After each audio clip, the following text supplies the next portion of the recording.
Hey everyone, happy Tuesday. Hope everyone's doing good. Good to see everybody. I see Grayson and Mike and Keith. And obviously I didn't set this up earlier. I had someone call me. Actually, they texted me. They didn't really call me, wanting some honey. And as it got closer and closer to showtime, they were like, okay, I'm finally on my way. And that was about 10 minutes ago that they got here. So quickly sold them honey and came back in the house, and been doing a little bit of little videos, couple of videos here and there about creamed honey, and obviously the new got my commercial going on this other screen over here. I didn't realize it was showing up in the reflection. But you know, how long does it take my creamed honey to set up in the current situation that I have? So with the cooler box and everything. So been doing a little bit of updates daily. I just haven't put that video out. Hey, Dean, good to see you. Haven't put that video out yet. Actually just filming clips so we know exactly how long it takes and whether or not it makes a difference on whether there's flavoring added, how long it takes to set up. Hey, Larry, Jan, how's it going? So doing that, I actually was invited to speak at a beekeeping meeting. Lexington County Beekeepers Association asked me to speak on November the 16th. So that's a Sunday, 2:30 in the afternoon is when it starts. I guess the doors will open up at 2 at Lexington County Library. So it's going to be a interesting time. So I'm busy getting some ideas. My cat is aggravating me here. Getting some ideas on topics that I'm going to speak about. They specifically, one of the ladies there, the president, used the Appy tablets. So I was invited to speak on the Appy tablets, and I've got a few topics in mind that I'm going to be going over. And hey, Ray, good to see you. And just, you know, getting some things going. I know, let me throw this cat out. Give me 1 second.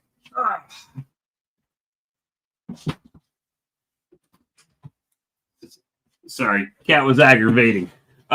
So, you know, a couple things like that. We've got, I know that Brad has a meeting this evening, so he will not be with us, but the link is right up there in your YouTube chat box, pinned. If anybody wants to join and talk this evening, happy to do it, because if I have to spend an hour talking to the chat box, it's probably going to be a short video. You know, this is driven by people wanting to talk about different things and get things started. The new containers that I'm using for creamed honey wasn't my idea. I stole it from somebody else. So the little deli trays, they're really inexpensive. So, hey, Randy, good to see you.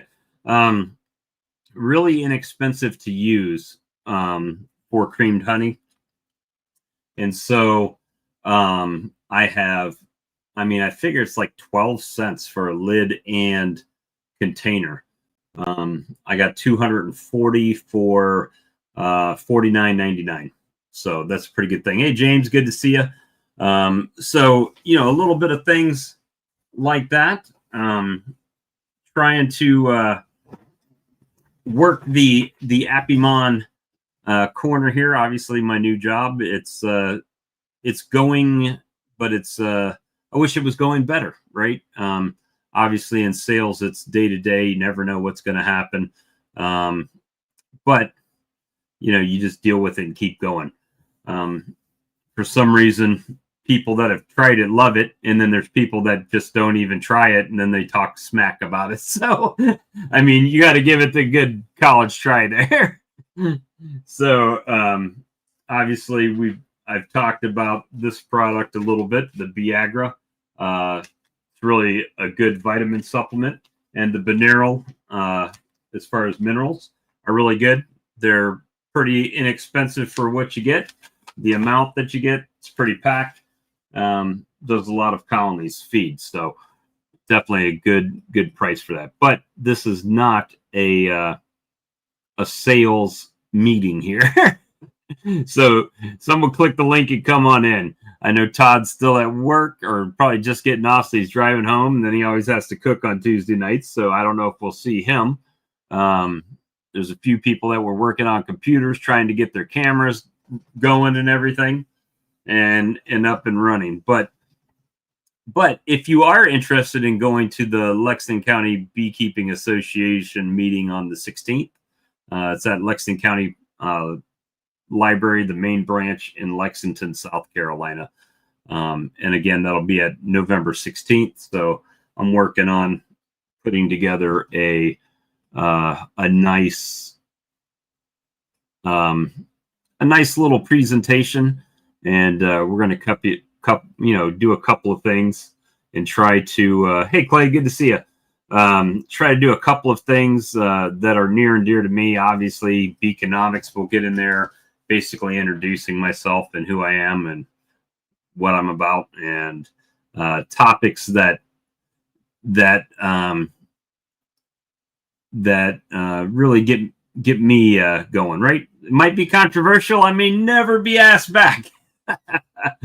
But we're going to talk about things the way I like to talk about them, and and go from there.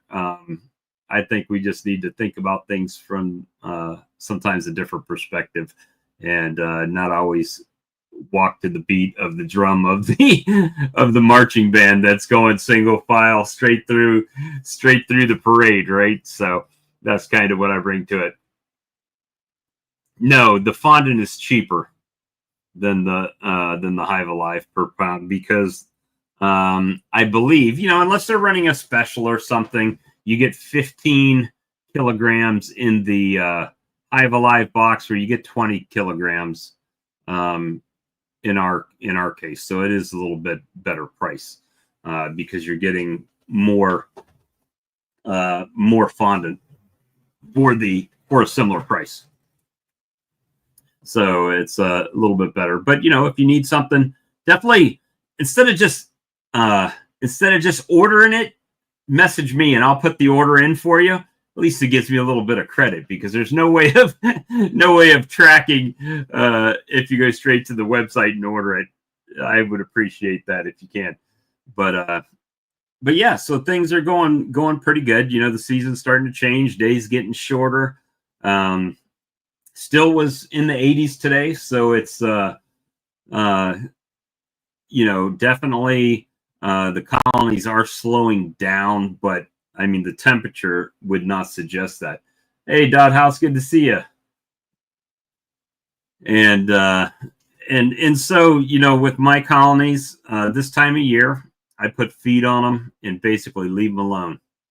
80, it's I believe they had it for $80 or $90 for a 44-pound box, Randy. It's 20 kgs, which is 44 pounds. And I may be able to work something for you on that. Something. We'll work something out. We'll get something worked out for you. Mehmet is actually in Turkey right now, so I'm kind of running the show at the moment. I've got some business cards coming in. I've got my company card coming in, so it'll allow me to do a few more things on my own without having to, necessarily contact him to get those things done. Hey, Barnhill, good to see you. Just sitting here chatting a bit. Obviously, the link is up, guys. Don't be a stranger. Come on in. That's one thing I've noticed since in 3 years, we did not have a single stream that didn't have somebody click the link and come in and chat. And in the last month, I had 1 week where nobody clicked to come in. And if this is another one, I'll probably give it to about 8:30, and then we'll call it. Hey, Brian, good to see you. Well, you and Jen, enjoy yourself. Hey, good to see you, James. I'm Brian. I don't know if you heard, but I actually was invited to speak at my first Beekeepers Association meeting in November. So I will have to speak for an hour. on something. They left me a lot of latitude, so we're going to have fun with that one. Maybe we'll talk about my my bees to gadgets ratio or something. I don't know. We'll see. But I've been kind of nice topic, the importance of grafting. Yeah, well, it is a great importance. Hopefully people have a better queen return rate than I do. That has not been my success as far as that. So we're going to talk about a few things, probably beaconomics, right? Because it's probably going to be more sideliners and hobbyists than it will be commercial guys at this conference. So we're gonna talk about beaconomics a little bit. They've asked me to speak about Appy tablets and Viagra and Beneral, so I'm going to talk about honeybee nutrition. Also going to talk about myself, right? Nobody knows who I am, so I have to kind of do that. And so we're gonna do a few things. I got some ideas, so we're working on it. And hey, Corey, good to see you. And so it's a development. I'm probably going to break it up into probably we're going to talk about creamed honey a bit. Basic, beaconomics on how to hopefully get the most out of your honey crop to be able to profit the most you can on the limited amount of honey that you produce. Hey, Ian, good to see you. Oh, it's coming along. I had a chat with Brad today, and we kind of brainstormed on some ideas. So we're he's assisting me, and we've got some good analogies and stuff working up. And I'm just going to start putting it into the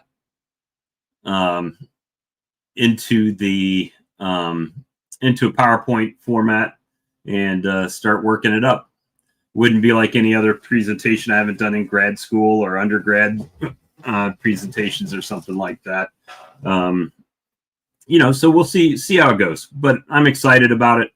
I don't know if I need to be excited about it at this point, but it's nice to be asked to do these types of things. Most of the people there probably don't even know who I am on YouTube. They probably have no idea. So go on many rabbit hole rants. Okay, cool. We'll do that. That's what I do best, right? Stimulate conversation. So that's what we're going to try to do, and make things, shake it up a little bit, shake it up, make people think, and just have a good time. Obviously, guys, the link is pinned.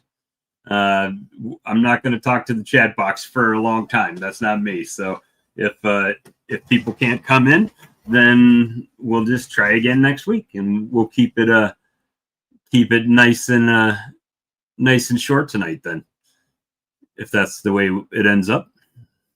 But yeah, so it's been pretty cool. Obviously, working with Appymon nowadays has been kind of trying for me. Hey, Rodney, I talked to Sam yesterday. Sam said he spoke with you recently. Did he tell you about his truck? So I don't know if Sam put out a video on this. He probably didn't. And I don't know if I should say, but I'm going to. So Sam went to an out yard in his pickup truck, and he didn't quite get his smoker all the way out. It would appear, looking after the fact, right? And he took his smoker and he put it inside of a bee box in order to hey, Ian. Good day, Bob. How are you? How you doing? I'm glad you joined me. Yeah, I was about to call tonight.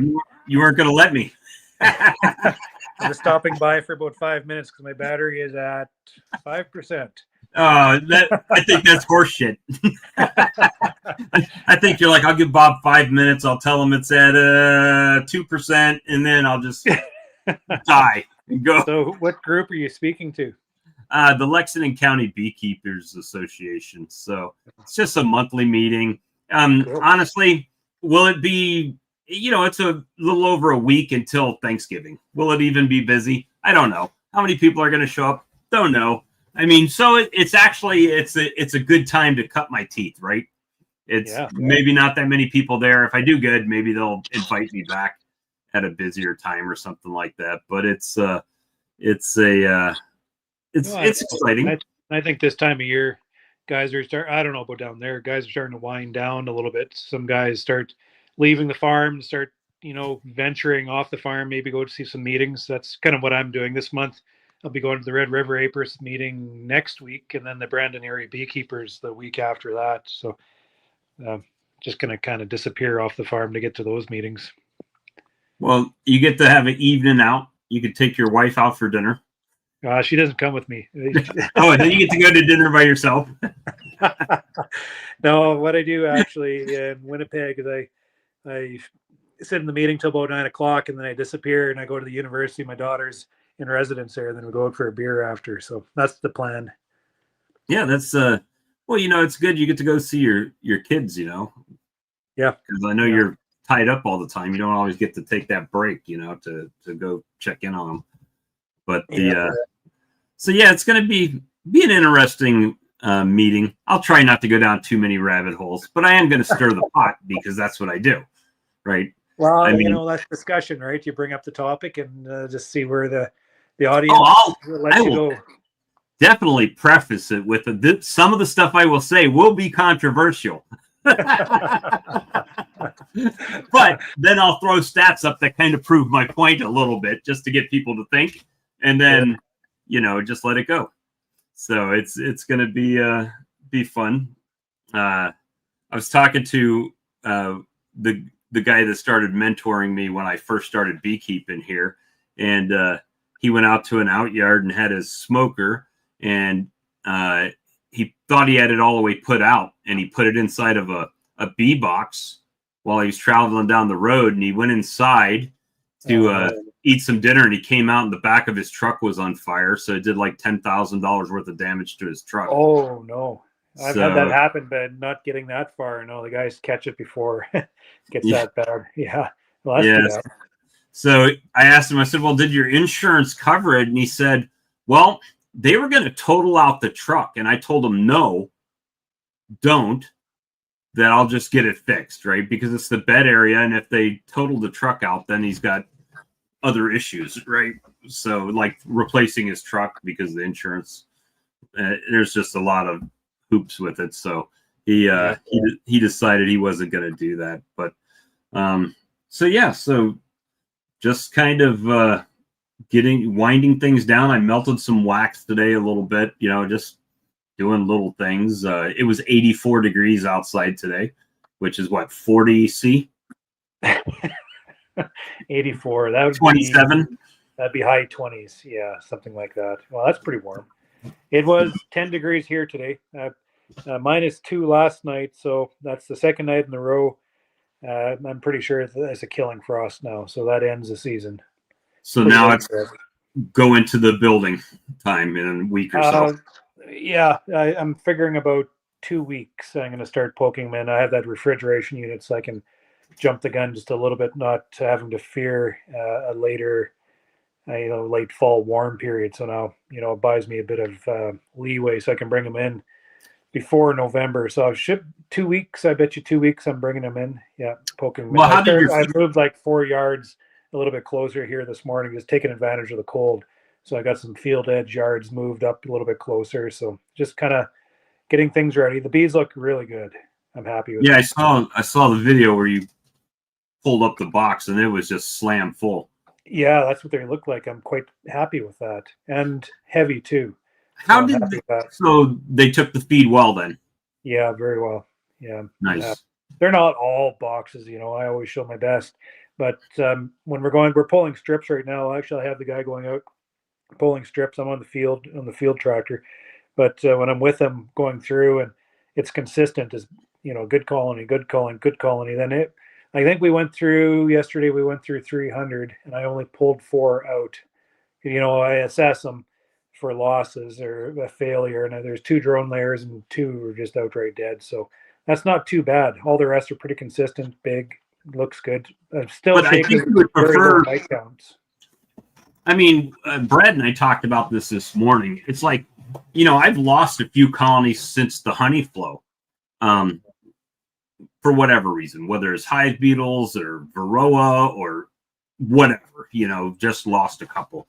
And I'd prefer to lose them now than over the winter when I'm counting on them for the spring, because I know what I've got, right? And saves me on feed, saves me on everything going in.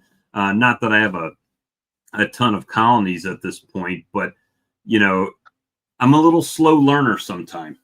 I can admit that to myself, right? I try things until I feel like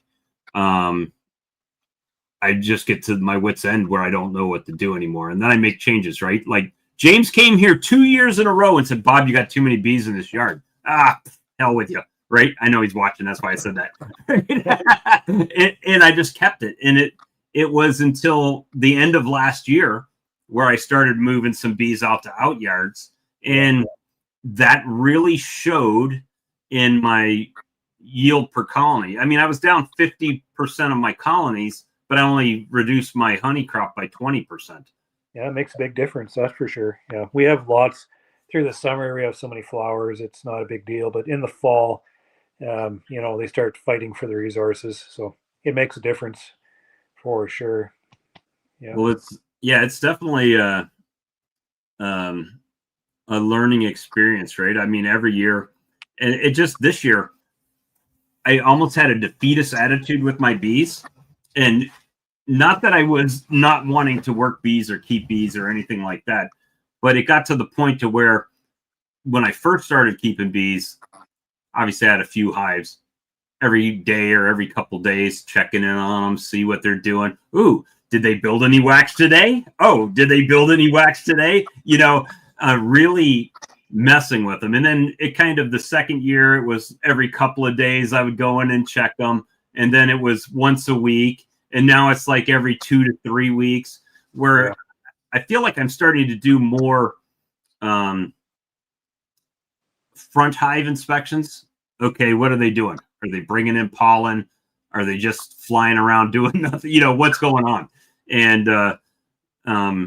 so streamlining the inspection process where, hey, if I see eggs, well, there's a queen in there. If I see larvae, there's a queen in there in the last 3 to 4 days, right? So I assume she's still going good. Yeah. And put it back up, right? And just keep it going. Not so much. You take that step further, you take it to a yard sense. So, you manage the yard all the same. So the next time you come back, you should know what you can compare colonies to other colonies in the yard, because they all should be at the same stage. It's really easy. If you're trying to manage a yard, you're doing one thing with one colony and another thing with another colony, and then this one's a little bit different. So you just can't do that. So you have to do everything in one big sweep, it seems. That's the way to do it. And that's kind of what I found this year is once I started, the only thing I'm checking for the most part after the spring, and you'll probably assassinate me for this, but after the spring, when I open the box, all I'm checking to see is if they have room. If they start going, if I open it up and they don't need room, I'll make a mental note that, hey, I don't have 1,500 colonies. So it's a little bit easier for you to remember one hive. Well, that hive on the end wasn't doing so good, right? So next time, if they don't need room, they're either not growing, something's awry there, right? Then I can dig deeper in it. But if I go out there and they need equipment, I put a box on them, and that's it. I'm leaving them alone. It seems like the common denominator of the bee death in issues a lot of times comes back to me, right? So, and I know there's a lot of people watching that won't admit that, oh, it can't be me. It's always you. Don't think it's not. It's always something you did, because bees can live in a damn tire in the corner of your yard for 10 years and nothing happens. But as soon as we put them in a box and we start messing with them, it seems like, we have issues, right? So anyway. Yeah, it's, that's just a learning process. Sometimes the best thing to do is, Oh, there he goes.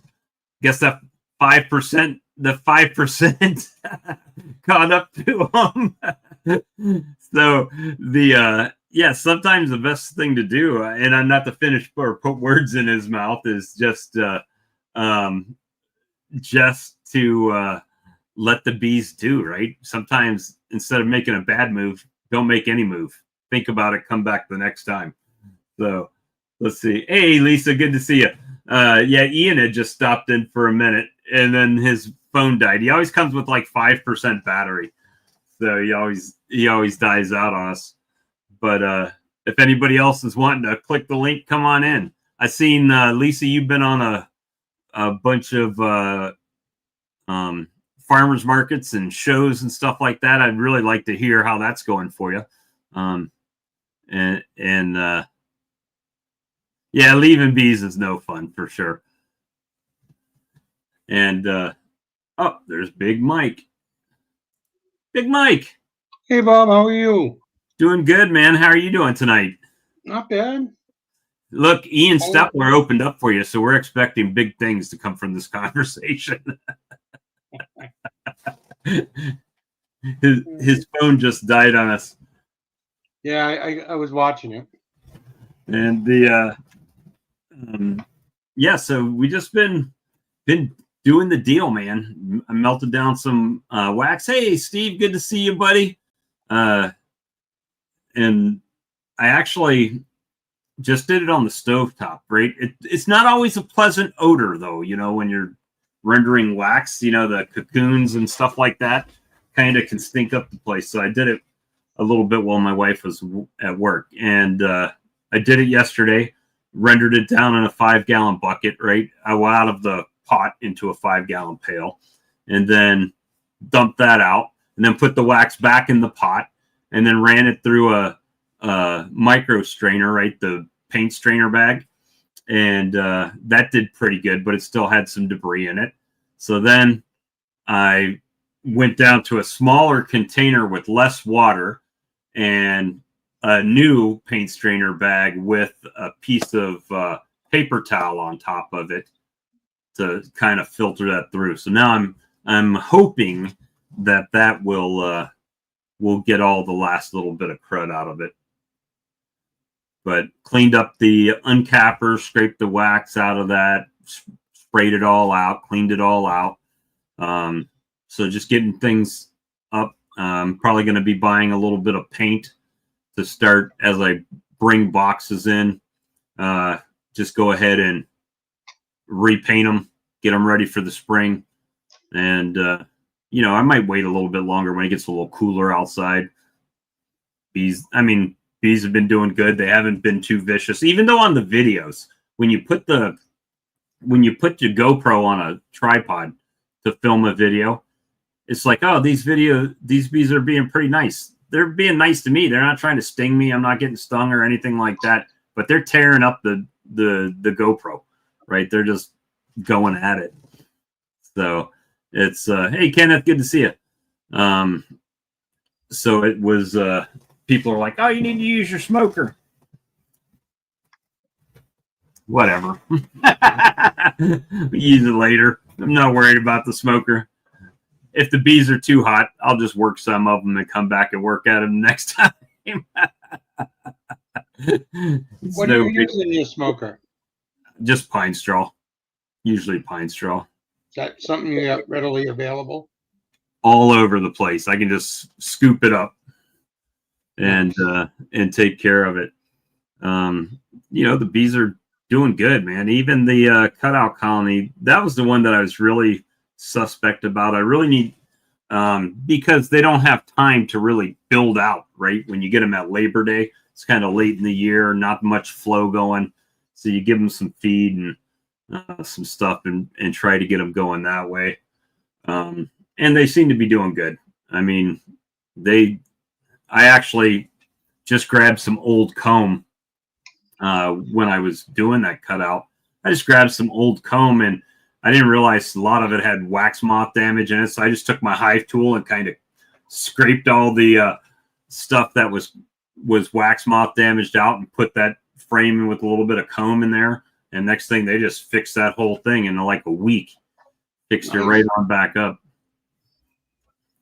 So it's pretty good. But yeah, man, what's going on in your neck of the woods? I finally got my honey pulled Sunday. How much you figure? Have you extracted or just pulled it?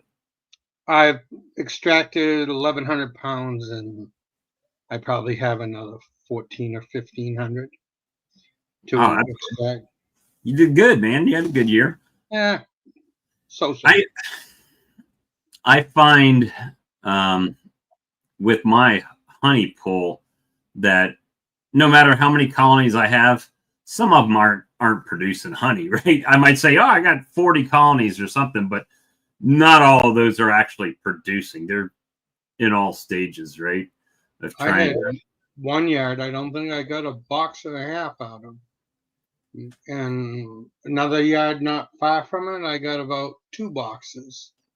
And I had one near my house that I got 6 boxes off one hive. So off one hive. 2 yards put out, one hive put out more than 2 yards.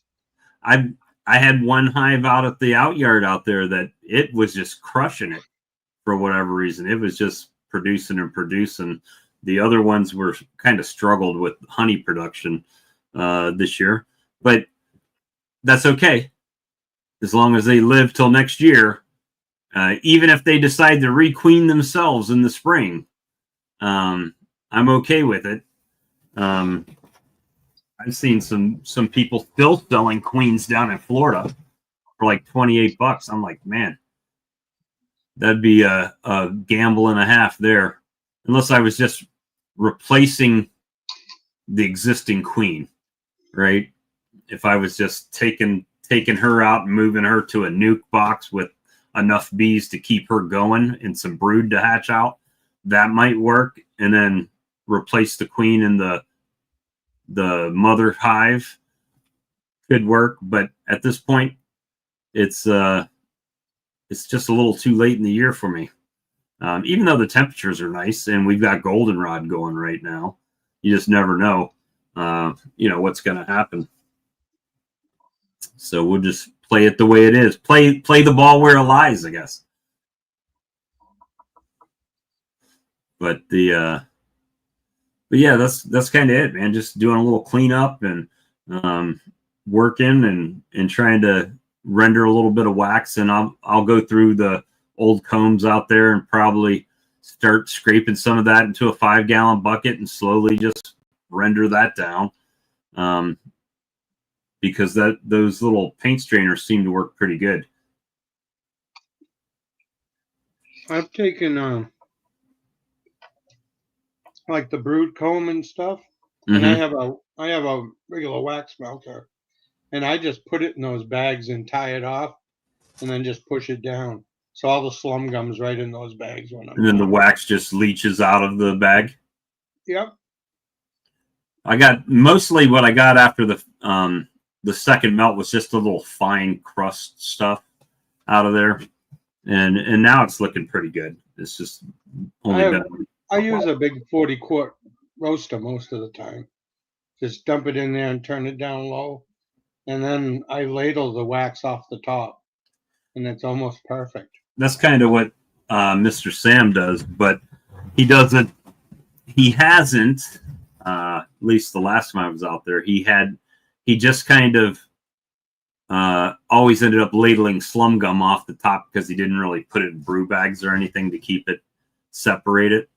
I do have a roaster, a slow cooker on the porch that I put clean wax in for when I'm rewaxing frames, but my dirty wax usually is done in a pot. And then kind of what I do is I start to reduce the amount of water that I have in there. So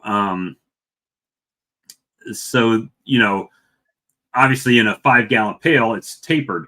So the higher the water is in there, the thinner your wax block is in there. So the less water, the thicker your wax block is going to be. So I just kind of do that until I get to a point, and then I just move it to a smaller container with less water, more wax, less water. And You making candles this year, Bob? no. I kind of knew the answer. I just had to No, ask. not that I wouldn't want to. But because I don't go to markets and stuff like that, it'd be real hard for me to sell candles at my You might table. not when the season's right out on your table.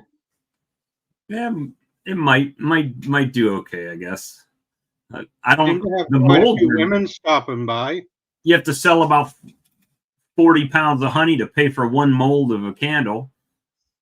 Their things are expensive unless you buy the Chinese ones off of Amazon. They might work pretty well.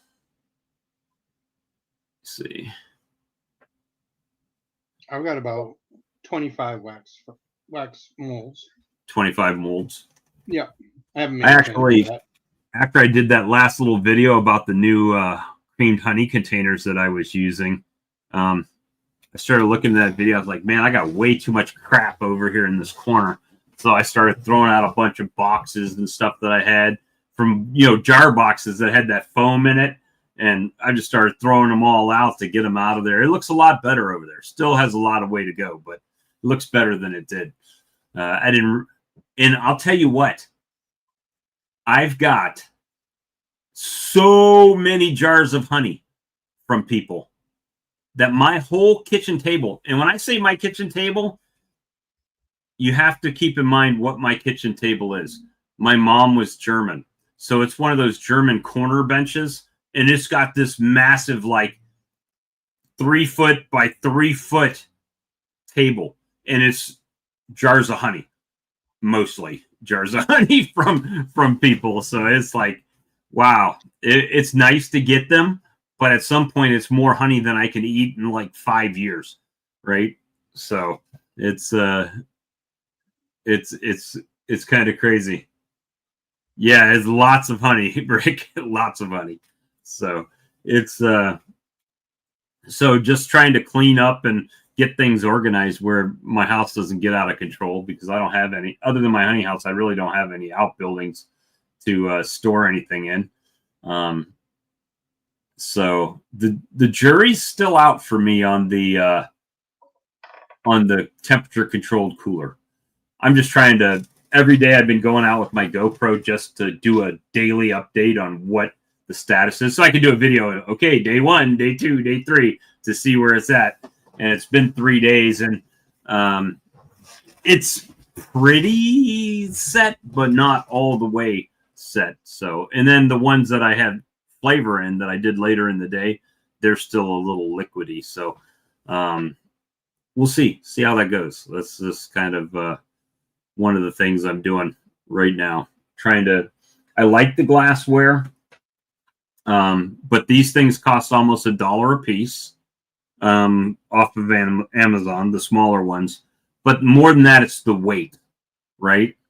It's the weight of them. So anytime I move them, whether it's to a bee show or out to my table, if I take more than a handful of them, I have to use my roll cart and move them over to my truck, and then load them in my truck and move them out there, put them on the table. It's just a lot of moving of it back and forth. So it's cheaper. I got 240 of those little like butter dishes, the 8-ounce like butter dishes with the lid, for $49.99. So it works really good for creamed honey. And then, in like those guys up in Canada and all, they use pails for their honey. Obviously they get a lot more honey than we do, but it's just trying to find what works for me in my operation. The only thing I hate is every time you change a bottle or container, well, then you're changing your labels too, and you're changing a bunch of other stuff, right? So it's just, everything as far as that. But other than that, man, just just hanging out and doing what I can do to try to sell some stuff and get it in some bee stores and people's hands. Let me see. I think my wife just came home. She had to work, so she probably just came in. I told her if she wanted to stop and get some dinner because I know she don't feel like cooking nothing. Yeah, she's here. I just hear stuff clanking around in there. But yeah, man, it's just everyday stuff. Really, it's kind of at the fall. So right now it's just going to be about slowly picking up. I need to get me some pallets, a couple pallets that I can put boxes on. And just we should live closer. I acquired about 80 plastic ones this fall. Oh, really? Yeah. That would be nice. Even if I could get some slip sheets, you know what I'm talking about, when they put the hard sheet on top of the boxes and then wrap them. I don't know if that would work good or not, or just leave them breathing out to the quarter pint glass for creamed honey, 5 ounces for $8. $8 for, oh, you're just using the mason jars, James? Little quarter pint mason jars? Quarter pint. Isn't that the little shallow ones? Little 4 ounces, yep. I know I've seen Walmart have some pint jars for like $10 for 12 of them. But I like the glass, but sometimes people order from me online. Like I've got people that order actually from all over the United States. And then the problem is sometimes you send them pint jars and they get smashed in shipping and they got honey in them. So that's not too good. The plastic ones seem to hold up better to shipping. They're cheaper. People don't seem to mind them. Mostly it's the beekeeper that minds them more than the customer. Half of them don't even care if I have a label on them or not. They're like, oh, I'm like, hey, let me get you a label for that one. No, I'm good. Don't worry about it. I know where to find you. Okay, great. Let them go. But yeah, it's just making some changes and trying to. I need to order the 3-pound jars or 3-pound containers that I get from Gamber because I'm out of those. But you can't just order them online. You have to call them, right? And then they give you the price and then they send you the bill. And it's a little bit extra work to do it that way. But they're nice. You can buy them from Man Lake or Amazon, the same exact container, but they've bought them from Gamber and then they just mark the price up. So I might as well just buy them directly from Gamber that way. What kind of jars do you use? Talking to me? Yep. I just use plastic with the inverted top. Yeah. Mine are inverted too, but I don't ever invert them. I just stand them straight up. But they will set these kind of jars. Yep. So you can just set upside down. This one's actually started crystallizing on my desk. Charlie. Hey. You missed Ian. Ian popped in for a minute till his phone died. That's Ian. He seems to be doing pretty good. He's excited to be wrapping up the bee year for this time, I think. Yeah. I think, was it Brad or somebody was saying that it was really cold up. Oh, I know what it was. Doug Ian said it was like -3 or something, or -2, -3 last night, which means it was below 0 or below 32, I should say. Doug said it was -5, which is 23 degrees. -2 is 28 degrees. So how's everything up north there, Big Mike? Finally got my honey pulled on Sunday. Oh, that's good. Yeah, did they eat a lot of it before you got to it? They took it some stuff. Stuff that was capped was still, some of the hives still had 4 boxes on. Some had none. Hmm. We had no fall flow at all this year. We had a drought. Yeah, the goldenrod I don't even think turned yellow. we don't get a fall flow. Yeah, but we do. We get a good goldenrod in Aspers. I got goldenrod right now. I got goldenrod around here, but it's nothing major. Yeah, we got like 4 or 5 types of goldenrod. I mean, I took some firewood up the road. I don't know, 15 miles up the road, and they had a field up there. It was a farm field that they had let go. Nobody's farming, and it was just full of goldenrod. So you tell them, hey, can I bring about 100 colonies out here? Nah, it ain't worth that much. We've kind of, I think we've, at least I have, and I know you have. I'll even give you credit for kind of putting me there too. When you're like, look, I think it was 30 colonies is what you'd kind of said a few years ago. That, look, I only want 30 colonies. That gives me enough honey to make my customers what they need, and it's your sweet spot, right? And I think you've edited that a little bit over the last couple of years. Last couple of years ago, I mean, I went between my nuke sales and my honey sales, I had a total of around 34 colonies, something like that. Now, in the last 2 years, I got rid of the nuke sales, got rid of the headaches with people there, and the stress of making sure I had bees for them in the springtime. So now I'm up to 18 honey production hives, and I got 8 nukes for myself. So now I'm trying to get, somewhere around that 1,500 pounds of honey I need every year, 12 to 1,500. Which is funny because 3 years ago it was, I need about 1,000 pounds. I need 1,000 pounds, and that'll make my customers happy. And now he's at 1,500. That's because the guy up the road up there quit that I used to sell bees to, and he sent everybody to me. So that now I got an additional 500 pounds of honey needs to go out the door. It never goes down. It doesn't seem like, never ever goes down.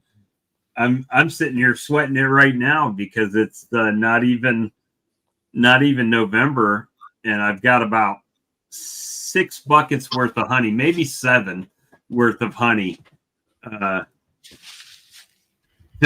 can be bottled, right? So it's I've already bottled some, but I kind of took the Charlie way out on that too. Just keep it in your bottler. When you need a few bottles, bottle them, right? And that way you don't have to worry about bottle what is selling. Right. I mean, when I first start, I see this especially in the beginners. I bottled all my honey up.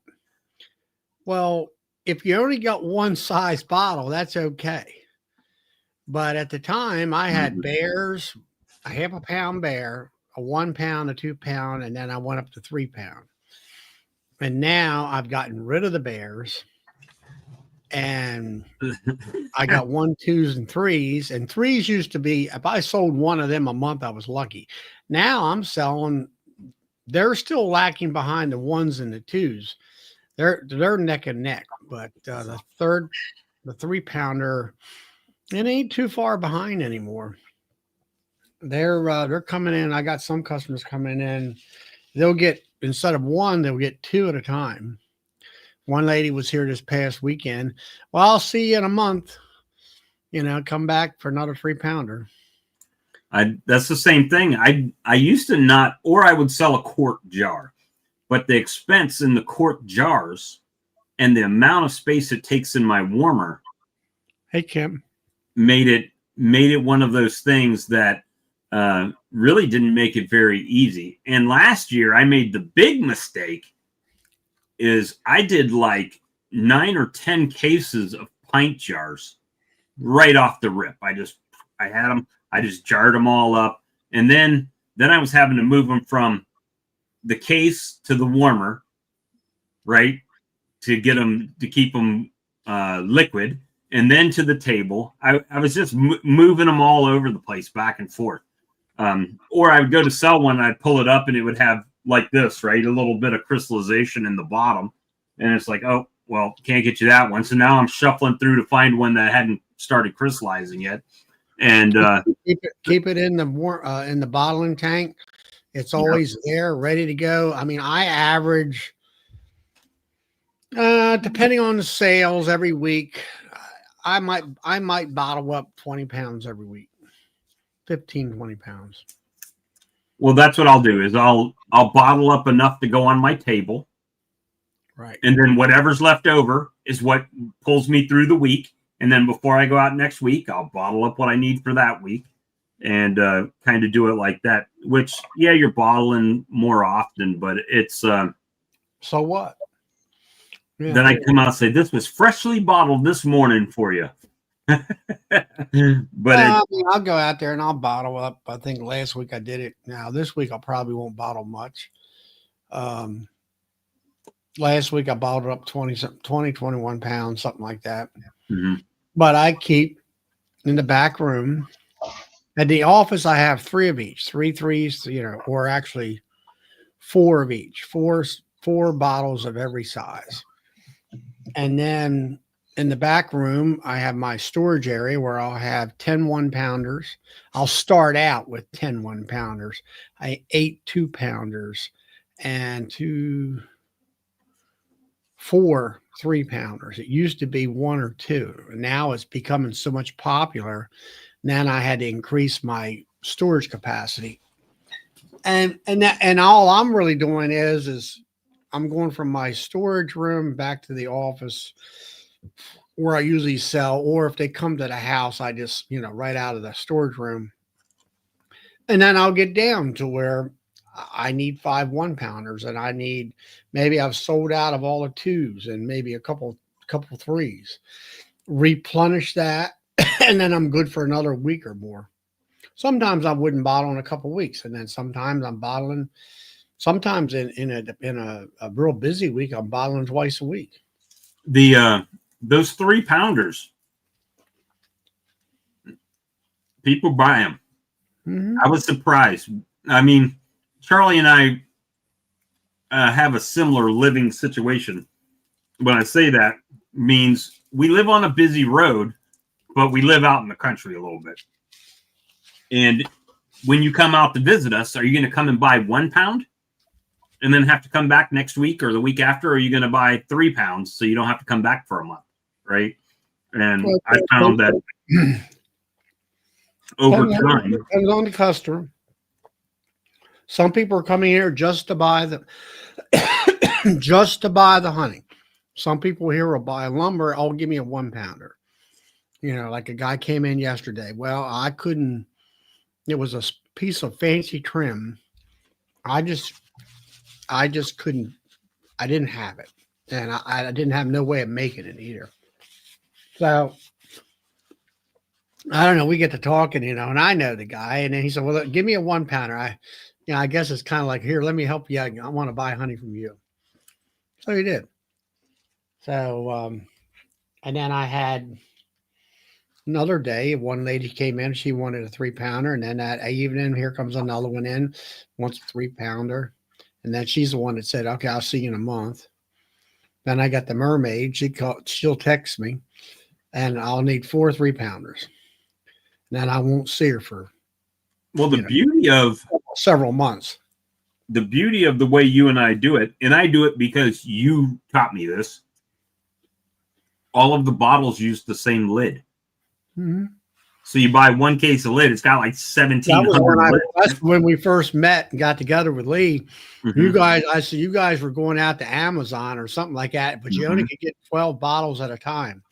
I said, you don't do that. And I told you about Gamber. And I said, then with the plastic, they're all 28 millimeter lids, and they all fit the same size bottle. I got to actually call them because I've bottled my last 3-pounder. I mean, I've got some, but what I have is full. So once that's gone, I'm out of jars for that size. I got 1 pounders. I've got some, the only thing I put in glass right now is the pint jars, which is 1.5 pounds. So I don't. I never did glass, and people get. I like you said earlier. I think the only people that like glass are beekeepers right. for some reason. I don't know why. They want it in glass, but we store it in buckets. What's that? They want it in glass, but we store it in buckets. So when just before they get it, it was in plastic. glass. Well, for what I can get a case of, let's say the 3 pound, I think it's $125 last time I bought it for a case of those or something. And it's like 130 jars. So, and that's 1 box. If I got the same amount of jars, I would need at least about 12 cases, 10, 11 cases of quart-sized jars. And that's glass, which is heavy. Then I can only stack it up, right? So it takes a footprint. So it's just easier for me to use the plastic. If people want to use glass, so be it. But guess what? Their honey isn't any. They don't get any money for their honey because it's in a glass jar. They just pay more for the jar for it to be. It's like John there from Westcliff. He says he sells a ton of moose glass bottles, and for gifts and all that. Okay, he developed a market for that, and that's fine if you have a market for that, and all that. Do you only sell it at? Where do you sell your honey at, John? Do you sell it in a shop or do you sell it at a table? I sell mine in my front yard. I don't have any shelf space and no local stores. I don't go to any, right. Like Bruce Jenny's in like isn't he in a coffee shop or something on the shelf? He's in some kind of winery or something. He's got a nice Muth jars and everything, but those are expensive. Local shops. See, yeah, I'm not in any of those. So yeah, I mean, definitely jar for where you're putting it at, right? Yeah, for me, I mean, I'm like you, Bob. I'm direct sales, and luckily, that's the thing about what I have is that I do have I'll say quote storefront, i.e. the lumber yard, and they're coming in. And, some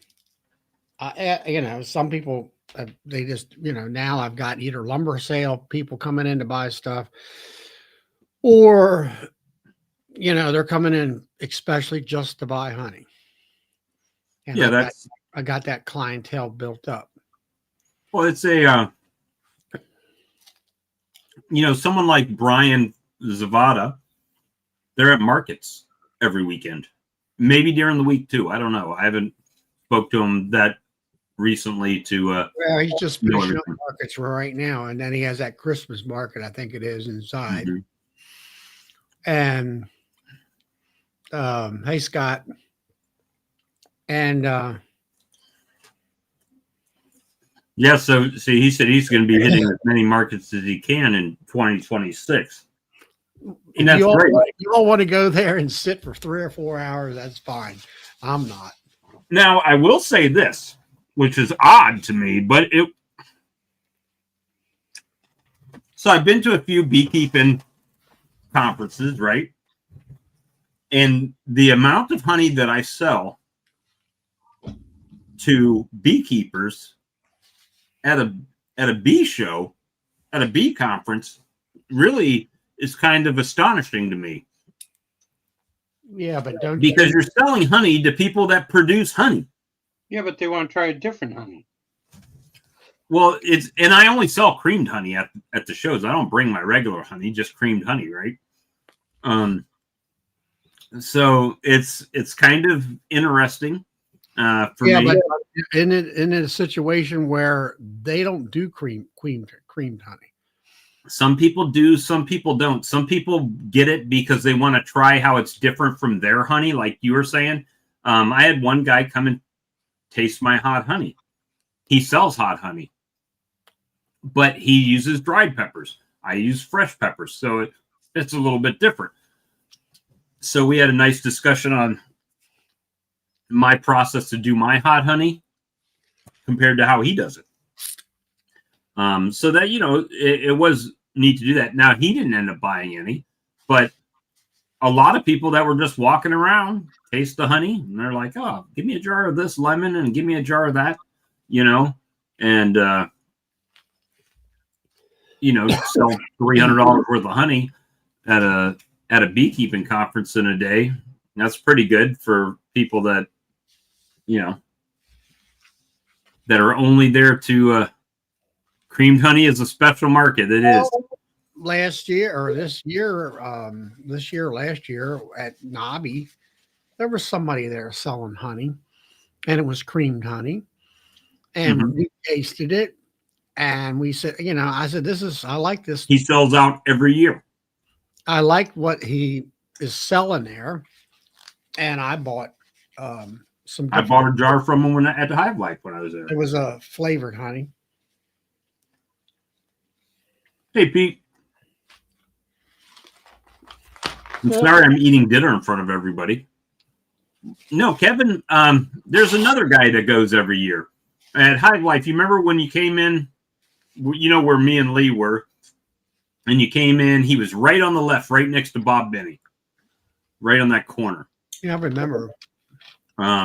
Didn't he have the creaming machine there or something? Yeah, I think he was creaming and flavoring honey there as well. But it was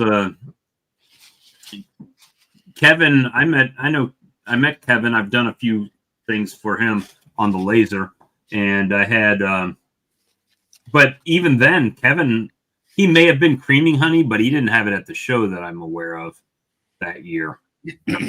Hive Life, maybe at Nobby he was. Hey, and then we had so a lot of people will buy creamed honey because they use it for the starter when it's not flavored, right?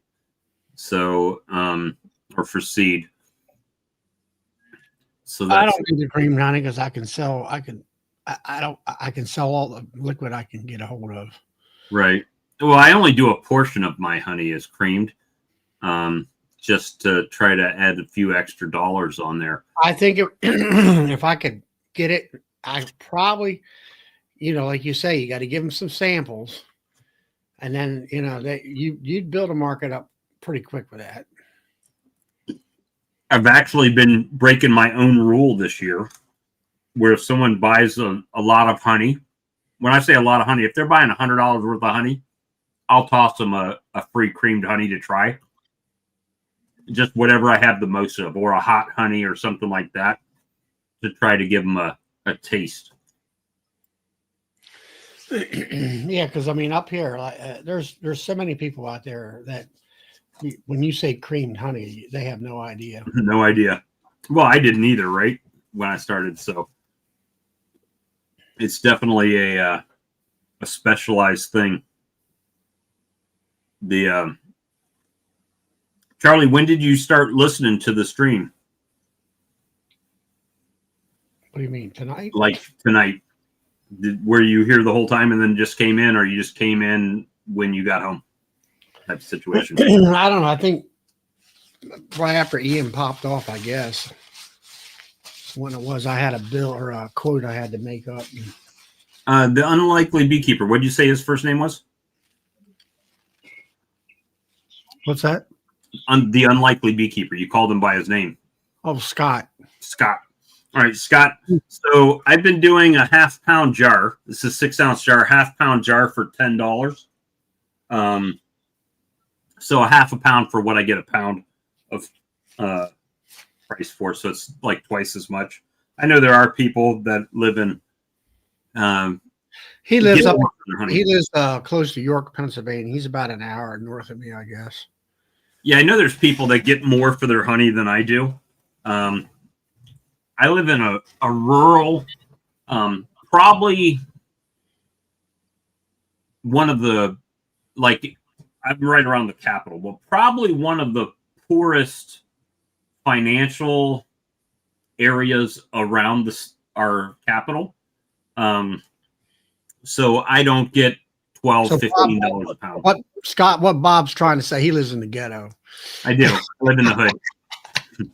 I live in the hood and a little bit out in the country by the military base, but it's it's not one of the wealthier areas in town. And so I get $10 a pound. Not like, Charlie, I think you get 12 a pound. I jumped it to 12. And could I charge more? Maybe. I probably could. And if you're at a fair or something like that, it would be 15. Yeah, definitely, because you got to pay for like our state fair starts tomorrow. And half of me, like last week, I was like, I wonder if they still got a little vendor space in there. I don't need much. I need a small table area, right? Put a couple bottles of honey on it. And then I was like, you know what? But then I would sell all my honey out, which would be good. But then all the people that come to me every single month, then I would be like, I'm sorry, you have to wait till June or July of next year to get honey. So There's Tiny Creek. He's doing 12. he's in the upstate. Tiny Creek, where are you at up there? What town? I'm going to be heading up that way soon. This is why I was asking you, Charlie. I've been asked to speak to the Lexington County Beekeepers Association in November. Where is it at? Here, Lexington County, South Carolina, in November. It's on a Sunday. So I'll be speaking at their monthly meeting. They want me to speak for an hour. So I think I can do it. But we've only been going an hour now. So that lets you know how. You should have no problem talking for an hour. It might be too long. They might give me the old cane and hook me off the stage by the time I'm done. Okay, near Clemson. My son just moved to Boiling Springs, which is the other way from Spartanburg, east to Spartanburg. And I don't know if they're going to record it or not. So it'd be interesting. For sure. My wife brought me Zaxby's, so I'm sitting here eating chicken in front of y'all. Sorry. First meal of the day at 9 o'clock at night. Hour and a half. So what are you going to talk at a bee club? Yep. I was asked to come talk about Appy tablets, but I can't talk about Appy tablets for an hour. That'll be hard. So she said, well, they got other products. Yep. So probably half the time I'm gonna they got to know who I am, right? So I got to give them a little background and where I'm at and how many hives and how long I've been beekeeping and all of that stuff. Go into my scientific background. I'll probably talk about my swarm lure, talk about the Appymon products, and then probably a little bit of beeconomics, right? On as far as value-added products. Now, I only do one value-added product, creamed honey, right? Or hot honey, but I don't do a lot of extra stuff. So there's a sales potential there for your cream. I said you used to sell a few nukes before. I did sell nukes, and I've sold I flipped queens is what I called it, right? Basically what would happen is I'd find people that needed queens or wanted queens. I would go down there and buy up until the price break, right? Usually they'll say if you buy 25 queens, it reduces the price a little bit. So I'd make a little premium there. But then it gets to the point to where when you do that, I run all the risk, right? Going to get the queens, coming back, banking the queens, keeping them alive until I sell them, and for $12, right? Charge $40 a queen, and I buy them for 28. I make $12 if they're alive when they get them, you know. And I honestly, I didn't have any problems with them dying or anything like that. So I mean, it was a method, but it required me to put out money for all the queens, waiting for them to be sold. And in the meanwhile, if they died, I just lost that money, right? $28. So it was a little bit of a gamble for the return on the investment. But what I started trying to do as that progressed is I would go buy the queens, I would bank them, I'd make some splits, I'd put those queens in the splits, and then when somebody called me and needed a queen, I would just go grab it out of the nuke, and then then it became a walk away, right? Because now they're queenless, they'll either make a queen or they'll need to get merged. And that's kind of what I did. At one time, I was a hustler when it came to bees. I was trading bees, buying bees, making nukes, selling nukes. And then the problem I have with nuke sales is I would have somebody, and this happened to somebody I thought was a friend. They said, okay, in the spring, I want 6 nukes, right? So if Charlie calls me or you call me, Mike, and you say, hey, Bob, in the spring, I need 6 nukes from you. I'll be like, okay. So I make sure you guys got the nukes that you want because we're friends. I don't ask you for any money. There's nothing like that.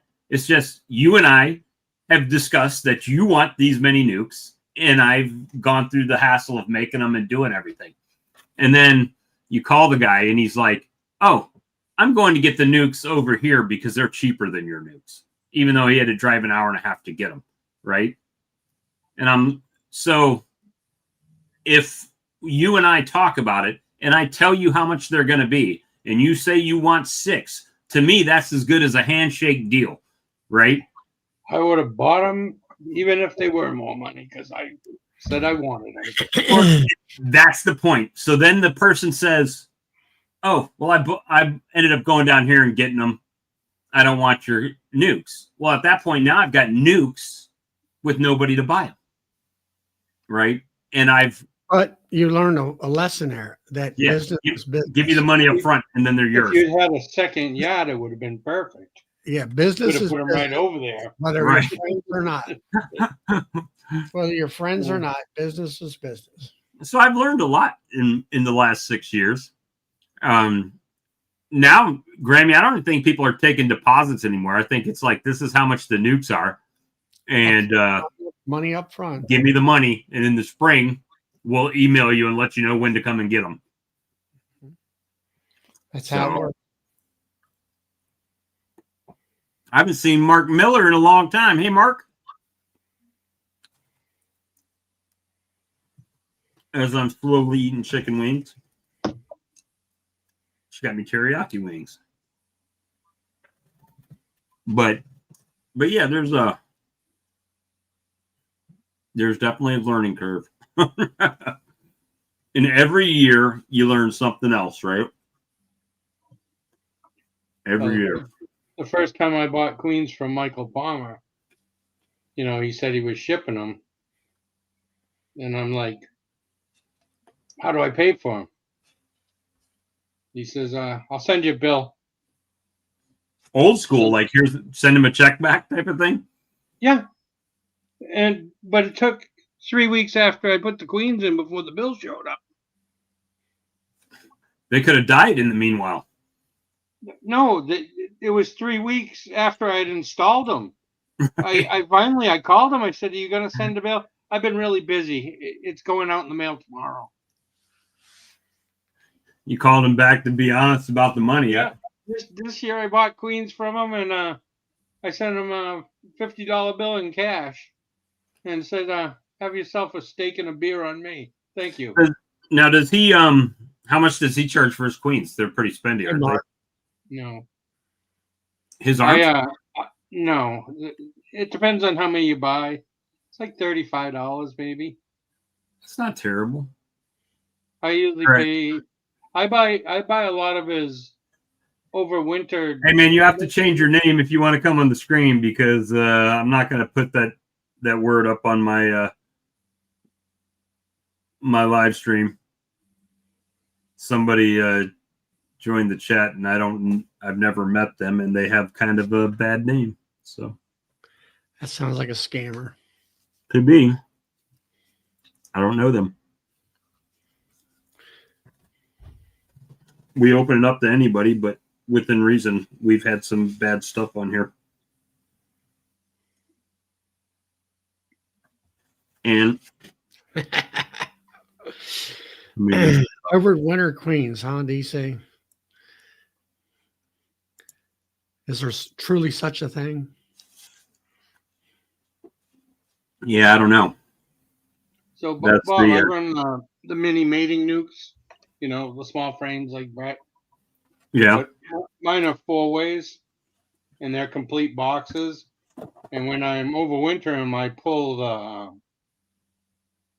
the divider out, so they're actually 10 frames and 10 frames, and then I have boxes I can put on them. So sometimes in the summer, after everything's done, they're 3 and 4 boxes high. You know, so they're 40 little mini frames tall. I was behind this year, and I was like, "Oh, they're gonna swarm." So I took the hand covers off and threw down a queen excluder over a double eye and threw on honey super. I pulled it over this weekend. They filled it. Wow. I need to go out. I need to go check these colonies again, because I know their jars are empty now. Some of my big colonies that I know have stores in there, they'll just suck down a quart jar in like a day. I mean, it's gone. No time at all. I was watching one of your videos. You had an inner cover and then like a medium empty. Oh, that was a cutout colony, because I have with a block pail of up on fondant on top. there. Huh? Yeah, but you had a pail of Yeah, syrup feed on it. Were they going up? That was. Yeah, they go up and get it. Do they? They for sure go up and get it. But I had that spacer on there because I had a fondant block on there. You remember a couple years ago, Charlie? You're like, oh, you can just get fondant at Walmart. You know, the block. So I went and bought a $10 thing of fondant or whatever it was at the time. And so I had like 2 of those bricks left. And I'm like, well, this colony doesn't have any feed, but I can't put it in between the boxes because it's like 2 inches thick. So I just threw a medium on it and threw that in there, and put the pail right on top, and they'll still go up and get the liquid feed. I was wondering about that. I said, I've never seen them fed that way. The problem I've had with fondant is Gets hot, gets hard, and then they won't eat it. Well, I bought a 50-pound block of fondant. You know. Well, that fondant from Walmart is definitely different than the fondant that I got in the bags. Definitely a different. I don't know. I kind of, once I got rid of the fondant I had, half of it went out in the damn yard and got rid of it. And I do like the way that I'll even give Hive Alive credit. I do like the way that they do put that fondant in a bag. Same as Appamon puts it in a bag. It works well that way. Just slice the bag and they'll go in there and get it. And if it melts, it stays inside the bag. And it won't, and it doesn't dry out. So yep. So that works really well. I split them in half for my 4-frame double nukes. Yeah, I've done that with the ones from Appamon too. Just cut it right down the middle and just set it on there because it's got that long seam. They'll just lick until the bag opens up and they'll get right in there. I guess it can. The first year when I put a block on there, they really didn't do much with it. This block that I put on, I mean, they're nibbling at it, but the ones in the bags, they annihilate those pretty quickly. Yeah. Mark there, he's starting to sell his old queens for $25, Mark, that's those overwinter queens. They overwinter and then you requeen in the spring and you can sell the old ones for $25. He's buying all of his old queens for $25. Doesn't he know he can get a new queen for $28 if he buys enough of them? Not now. Well, there's a guy in Florida right now today that said he has queens available, $28 a piece. It's just not the time of year for me to do it. I'm sure they do well this winter up here. They don't have to do no work over the winter there. They're all just warm and cuddly. Brian, you're supposed to be on date night, man. What are you doing? That's an addict for you. We're going to send him to the 12th Step B recovery program. I think I saw Joey here too. It's me, Joey. I did see Joey. Hey, Joey, if you're still on here listening.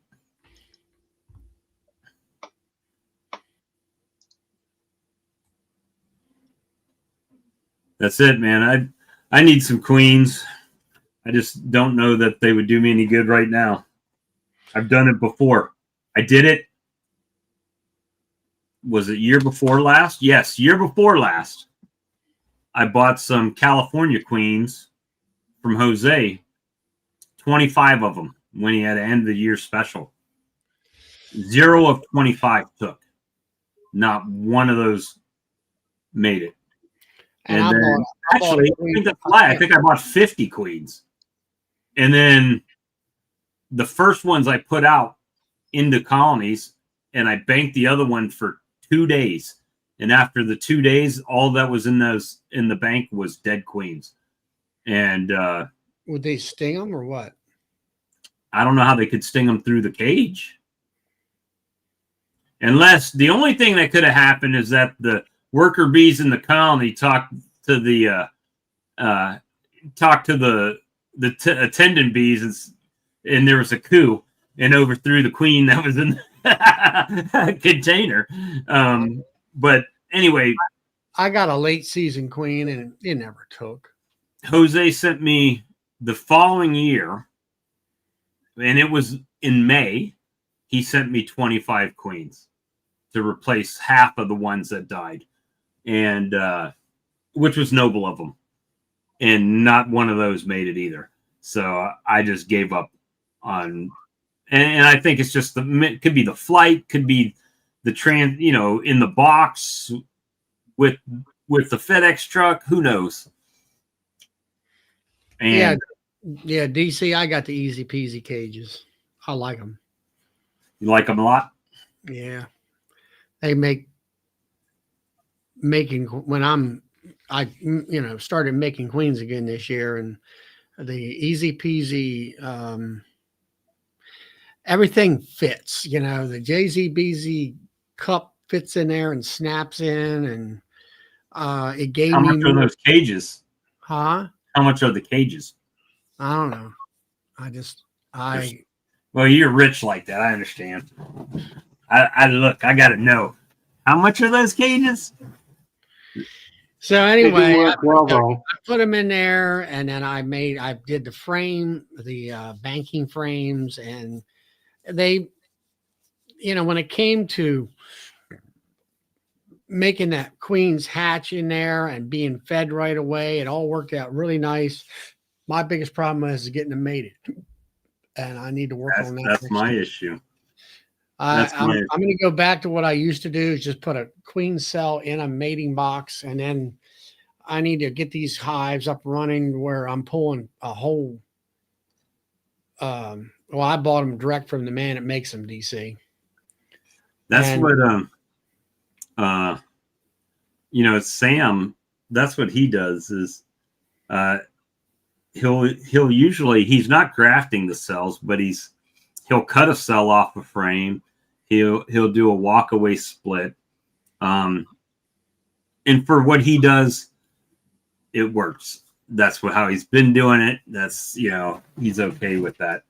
DC, they are selling, Hilco is selling his products. You see that? Doug said, I lost 2 queens in those cages. They stuck their heads through the opening and were stuck. Really? But for Sam, here the issue is the returning queens. We've got so many dragonflies and different things that just, I don't have good success with returning queens, and he doesn't either. But his whole business model, if you will, is selling nukes. Well, in South Carolina, I don't want to get my bees in June, July, because you can only produce so many nukes at a time, right? Unlike Florida, when you can go down there in March and you could probably buy a whole single deep for like, or a double deep for like $200, split it up, buy some queens into like 6 nukes, and then transport them up here and sell them. But it's here, if you're doing like Sam does, if you ever watch, I love Mr. Sam and I love his videos, but if you ever look at it when he opens the colony, very few of his colonies have a lot of bees in them. They're not just packed.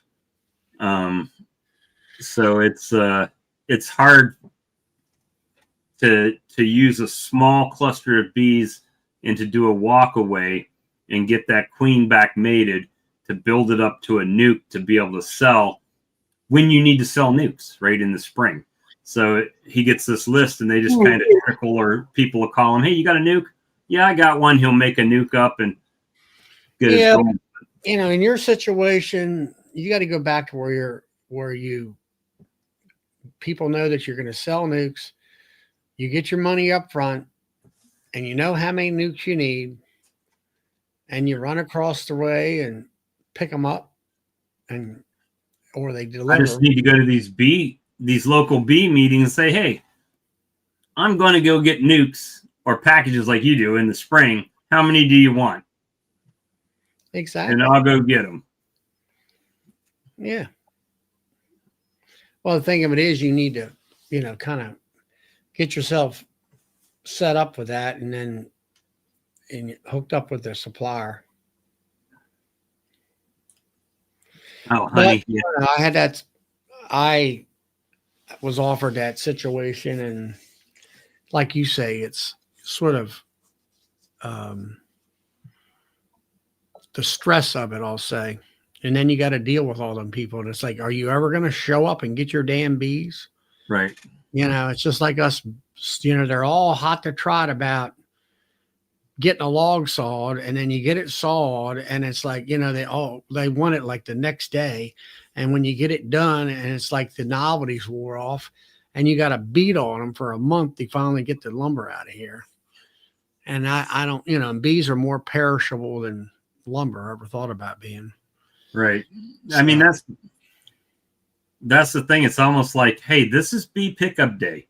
You will be here. If you don't pick up your bees on the day you're assigned, your bees will be sold to somebody else or they will be gone. And there are no refunds. So be here, because you can't just leave the bees in a package sitting outside, right? Now, when do you get nukes where you are, Bob? Well, that's one of the things is that I can't, right? Charlie would come down and get them from like Easter weekend is when Charlie would come down, right?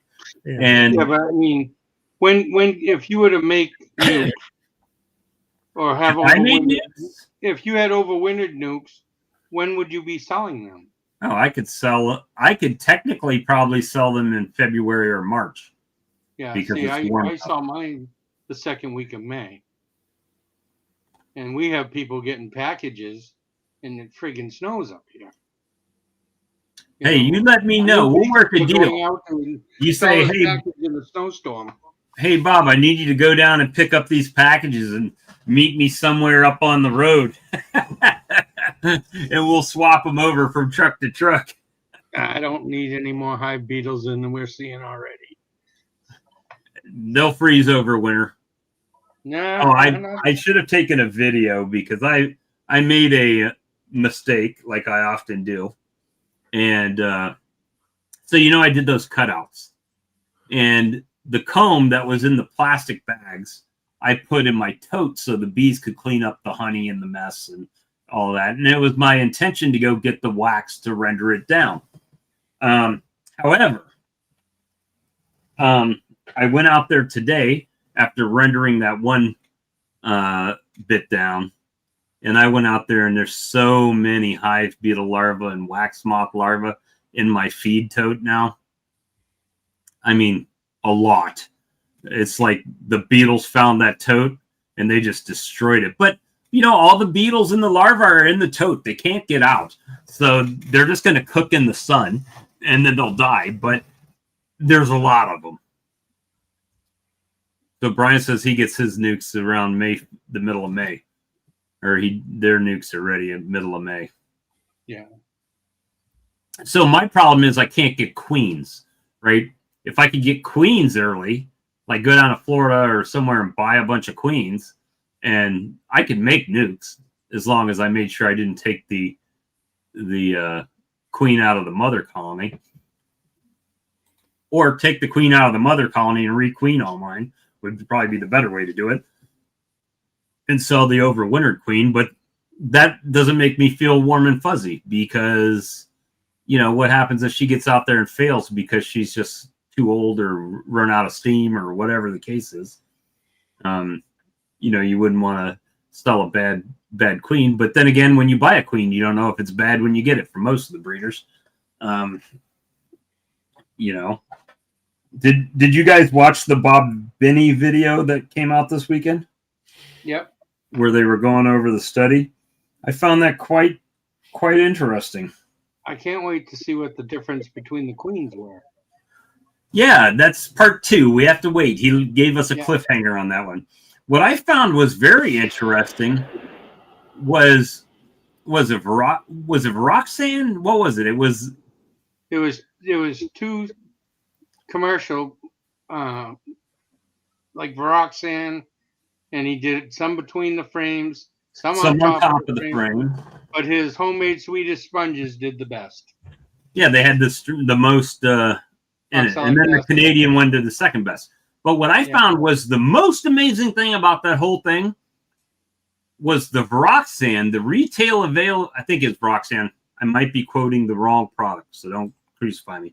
But the product that they were using didn't really do better than not the hives they didn't treat at all. There it is, Bob. At the bottom.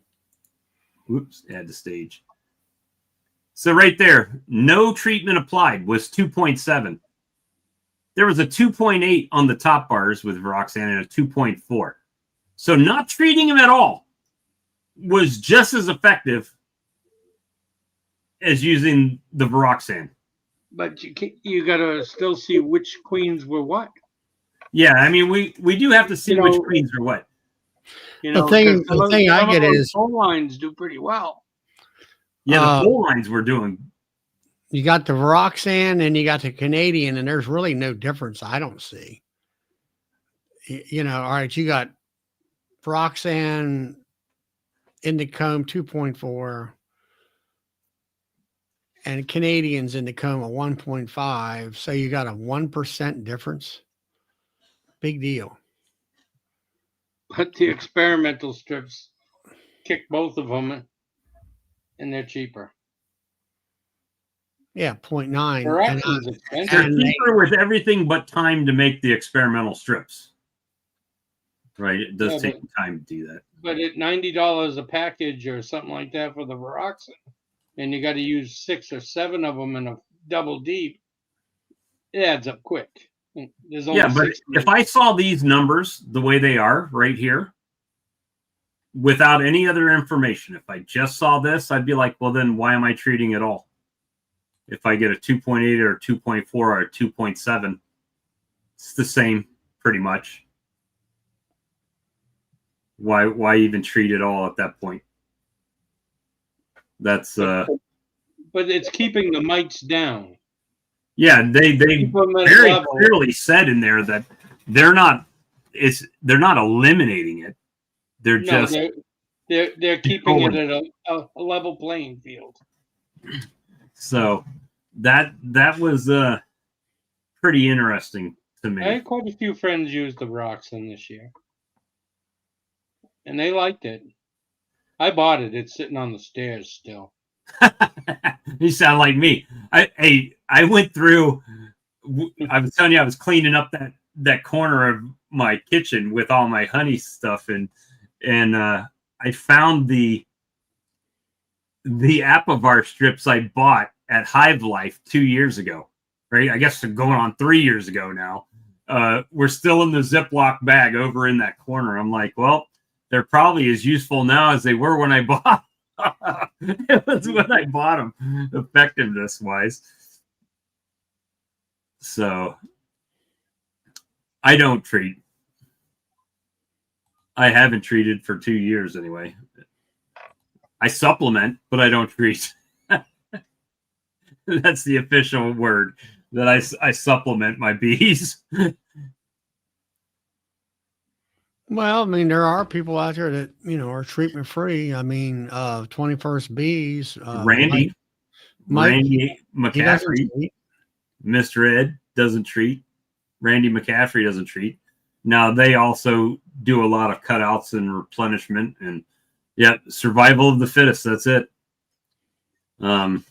That's a big. We could go down a long rabbit hole on that one. We ain't got time for that topic tonight, because I can go on and on and on about how I feel about that, and it'll make some people mad. They'll actually probably unsubscribe to the channel. But I think, well, gosh, you guys, I'm gonna have to touch the water with my toe to see what temperature it is, I guess.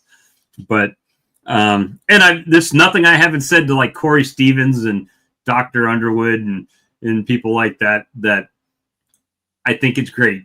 The UBO and all that, I think it's awesome. I'm glad that people are trying to do things to get mite resistance built up. However,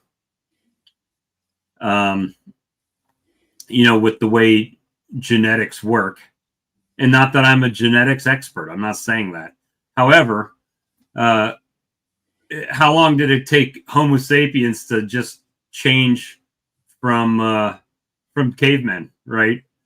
And some people are still closer to cavemen than they are. Me too. Than Homo sapiens. Sometimes I even walk upright. It takes years and years and years and years for genetics to wean itself out of a situation, right, or adapt. So even, not to say that it can never happen, but Randy Oliver's been doing this for 20 something years. He's been trying to breed for mite resistant bees and survival of the fittest with the way he selects his queens to breed from. And guess what? It hadn't happened yet. So 25 more years from now, I'll be 80 and probably not even beekeeping. So I'm pretty much set on the fact that I'm going to be dealing with this. You'll probably still be talking about beekeeping. Yeah, I'll still be talking for at least an hour. Yeah, for at least an hour for sure. Oxalic acid works until it doesn't work, and we know it kills mites, right? That we're not disputing that. Peter, oxalic acid does in fact kill mites, but you can also, I don't know how long you've been keeping bees, Pete, but every year since I've been beekeeping, the method of oxalic acid treatment has changed. Either the amount that we had to use per box, or the frequency that we had to treat them, or how we do it, right? So either we vaporize them, we do a dribble, or we do extended release pads. It's changed the whole time. Also, part of that, Bob, is federal regulations limiting how much you could do when people are saying, well, you be using more, but they're saying no. Hey, Joey. Hey, Joey. Yeah, that's a whole nother topic there too, right? Yeah, God, I mean, you're trying it to used to be 1 gram per box. YouTube suicide tonight, Harry Carey. So yeah, I'll agree with that. But the people that I've heard cry the loudest about the regulations are the ones that break it the hardest. Right? I've heard other YouTubers say, "Oh, I'm not going to use that. That's illegal." But we're going to use 4 grams per box on our oxalic acid, which is also not legal. So it's only good because that's what I'm doing, right? I mean, that's the kind of the way that it goes. What if you were to do 2 grams 4 times? Then No regulation. you're legal. You're Only legal. use 2 grams. Only use 2 grams.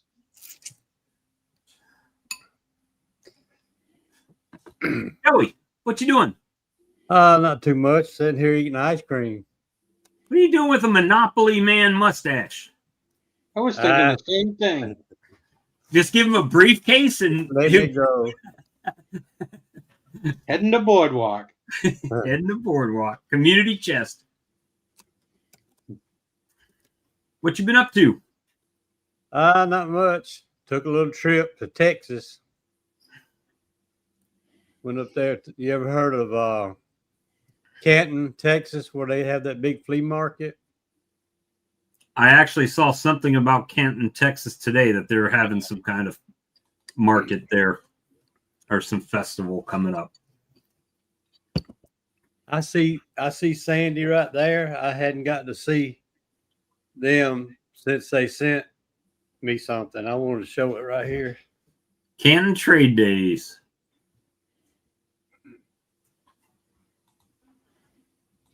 We were talking about smokers a while back, and I had one that I liked that had in the lid, it had I sell one like that in here. Mm-hmm. And later on, Icy Mountain had told me that she had an extra one she wanted to send me, and she called it the Flow. And I didn't know. It's from Flow Hive. That's what James says he likes about it. I didn't know anything about them, and it kind of threw me off. I didn't know what she was talking about. And then when she sent me the picture, she texted me the picture, and I said, "Oh yeah, I remember that conversation now." So she sent this to me from the Flow Hive. I hadn't used it yet. I've been wanting to hold off, but I appreciate it. I really do. But I've been waiting to. James loves his. Yeah. I had one. I had an old smoker, but it wasn't made by Flow. I can't even remember the old company. They out of business now. But that helped a lot. With that little screen in there. What's that? Walter T. Kelly? Yeah, it was Kelly. It was a Kelly smoker. Yeah. The one I had. I got a brand new one in the box. I ran over it with a golf cart. I'll start using that soon, but I just wanted to hold off and tell them thank you. I really appreciate it. It's even got the little, mine didn't have this part, the little container that comes out of it. It's pretty cool. Well, that's nice. Cleaning it. Yeah. I won't be lighting this one with a torch. I got a few of them for sale on my website. Mm-hmm. Did you see Bob? The whole inside of that one pops out. Oh, it's got the little chamber in it. This one don't. This one's just got the bottom and the top. Oh, you didn't see that part? I saw you putting it back. Oh, okay. Yeah, it's pretty cool. Cool too. You can stop from burning your truck down like Mr. Sam did with this. Oh, that's why I got one of those boxes from Hillco now. I almost did the same thing. I heard you talking about that earlier. Yeah, he put it inside of a bee box and went inside of his house after he said he emptied it out. He thought he got it all out. And he went inside, ate dinner, watched a little TV, came back out. His truck was on fire, the back of his truck. So $10,000 worth of damage. I had used mine that day. I got a plug I put in it and hung it back on my toolbox, on the strap on my toolbox. Went and got it ready to go to a bee club meeting. Went to the bee club meeting, was there 2 or 3 hours, put stuff back in the truck that I had brought that night for demonstration, drove back home, and when I pulled up, I smelled smoke. I said, somebody burning something, and my smoker just happened to come to my mind, and I let that tailgate down, and smoke was boiling out the back of my truck. I got that cover on it. Something had slid and knocked that smoker out of the strap, and the lid was open, and it was just laying there getting ready to ignite. See, if you're like me and didn't use the smoker, you wouldn't have that problem. Yeah. You got other problems, just not that one. Yeah, that Canton thing, our trip kind of got cut short, but we had went up there with some friends, and I don't know how y'all are about those trade shows like that though, but I looked around 2 or 3 days finding all kind. I love just looking at some of that old stuff that they got on some of them. You know, that's like I think 450 acres. Sounds like the one they have down in Fort Lauderdale. There's one down there called the Swap Shop. It's like a, it's kind of unique because it's a drive-in movie theater that's got like 20 different screens that you can watch drive-in at night. But during the day, it's a huge flea market. So you can, I mean, there's all kinds of stuff out there. And then at night after the flea market closes, then they start up the drive-in movie. So it's always got people coming in. But I was planning while we were there, when it was over, I was going to try to contact Philip Morris and see if I could pull my RV on up toward his place somewhere and maybe hook up with him a day or two and watch him work his bee yard or whatever. Like I say, it got cut a little short. I had to come back home and take care of some things. Right. My cat smells my chicken wings. What you eating? Ice cream, Joey? Yep. I was about to come in when my granddaughter pulled up and she had three different ice creams. I said, I gotta get that first. Gotta handle business first. The ice cream.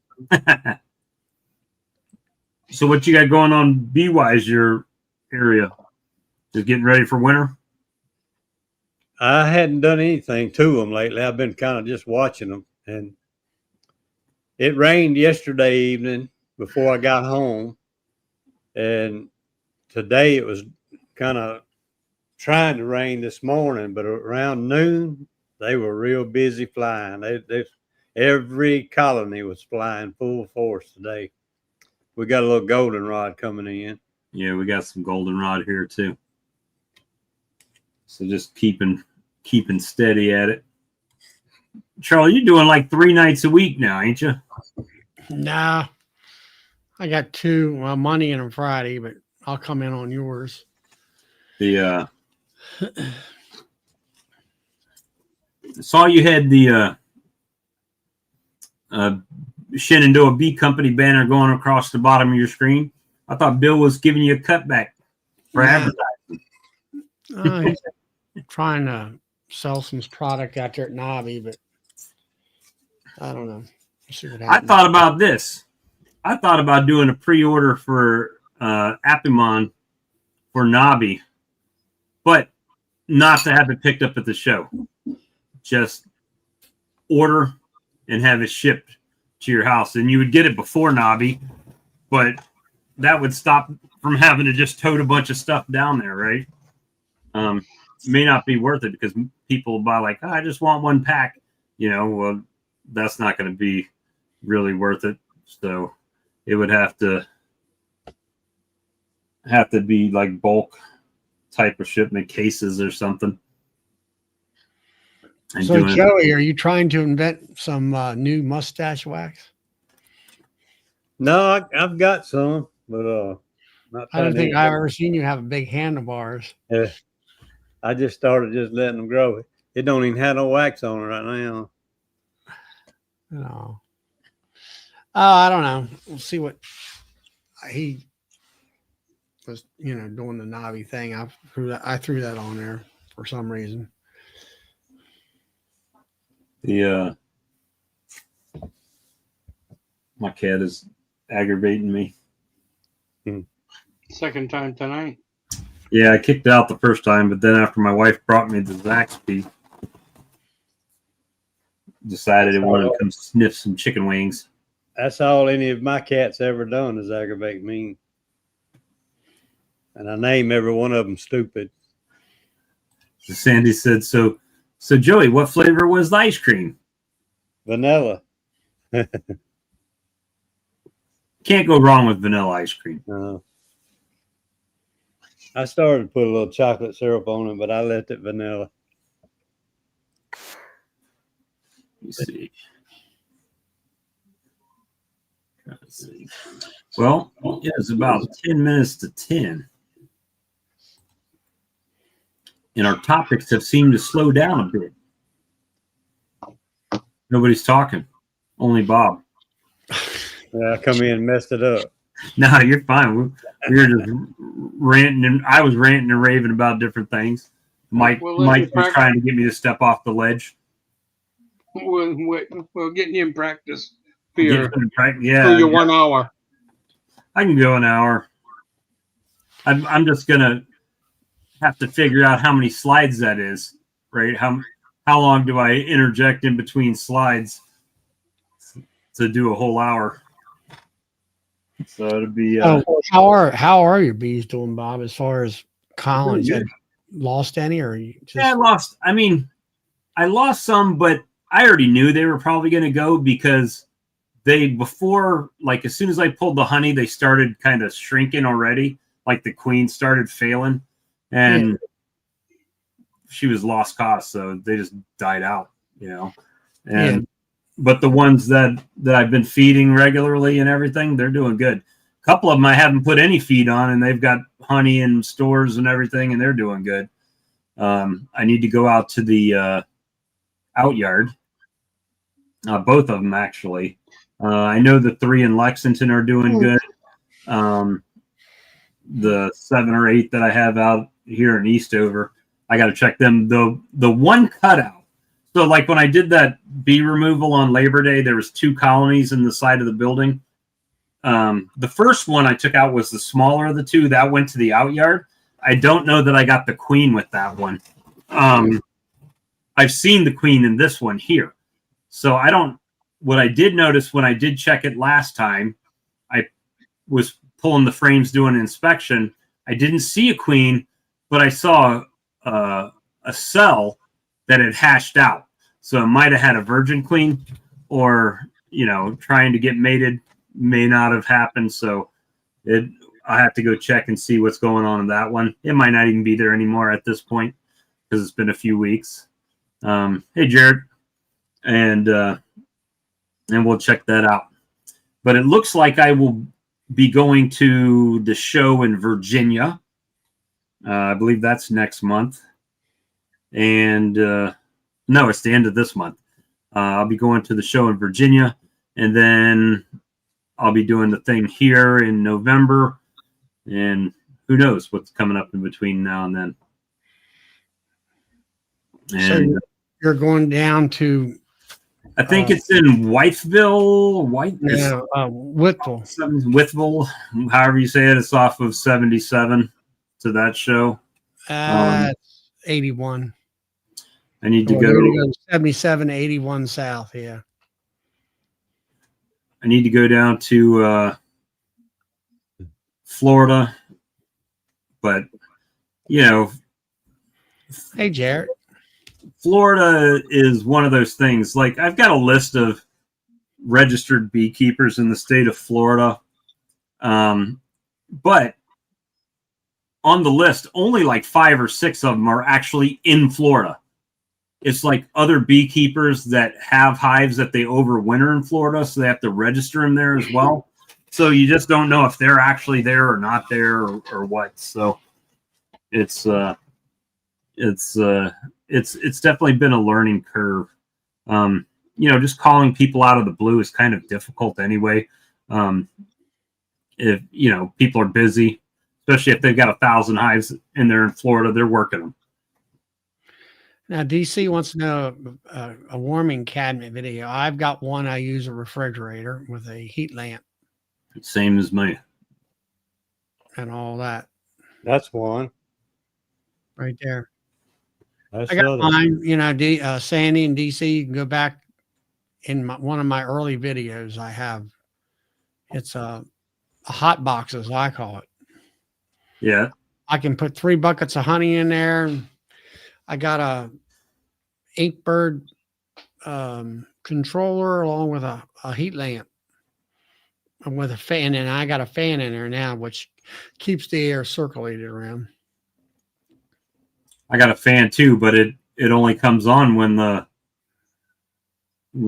heat lamp comes on, because it's all set to the same timer. So when the lamp comes on, then it blows the thing around, and then it just stays. I'm hoping to save some electricity with that Inkbird that I have plugged into my chiller box, since I'm trying to keep it at 55 to 58 degrees now, and see how that goes. That works pretty good. I've got a little refrigerator set up like that, Bob. Just set it at 55 and it just kicks on and off. It doesn't continuously stay on like it was before. No. Well, I'm sure it did go off and on before, but hopefully it's off more than it was. Try to keep that electricity down, because ours gets out of control around here. Hell, last month it was like $560 or $460 last month. Can y'all see down in the bottom of that one, that the little heat lamp sitting there? I see something black in the middle there. Yeah, that's a terrarium. Yeah, that's a Reptile heater. Oh, reptile heater. It's yeah. just sitting in a porcelain receptacle and got a cord coming through the corner of the door, plugged into my. I don't have an Inkbird. I have a different brand, but it's basically the same thing. Yeah, so I got one like that, a different brand on my warmer. I got an Inkbird on the other one though, on the cooler.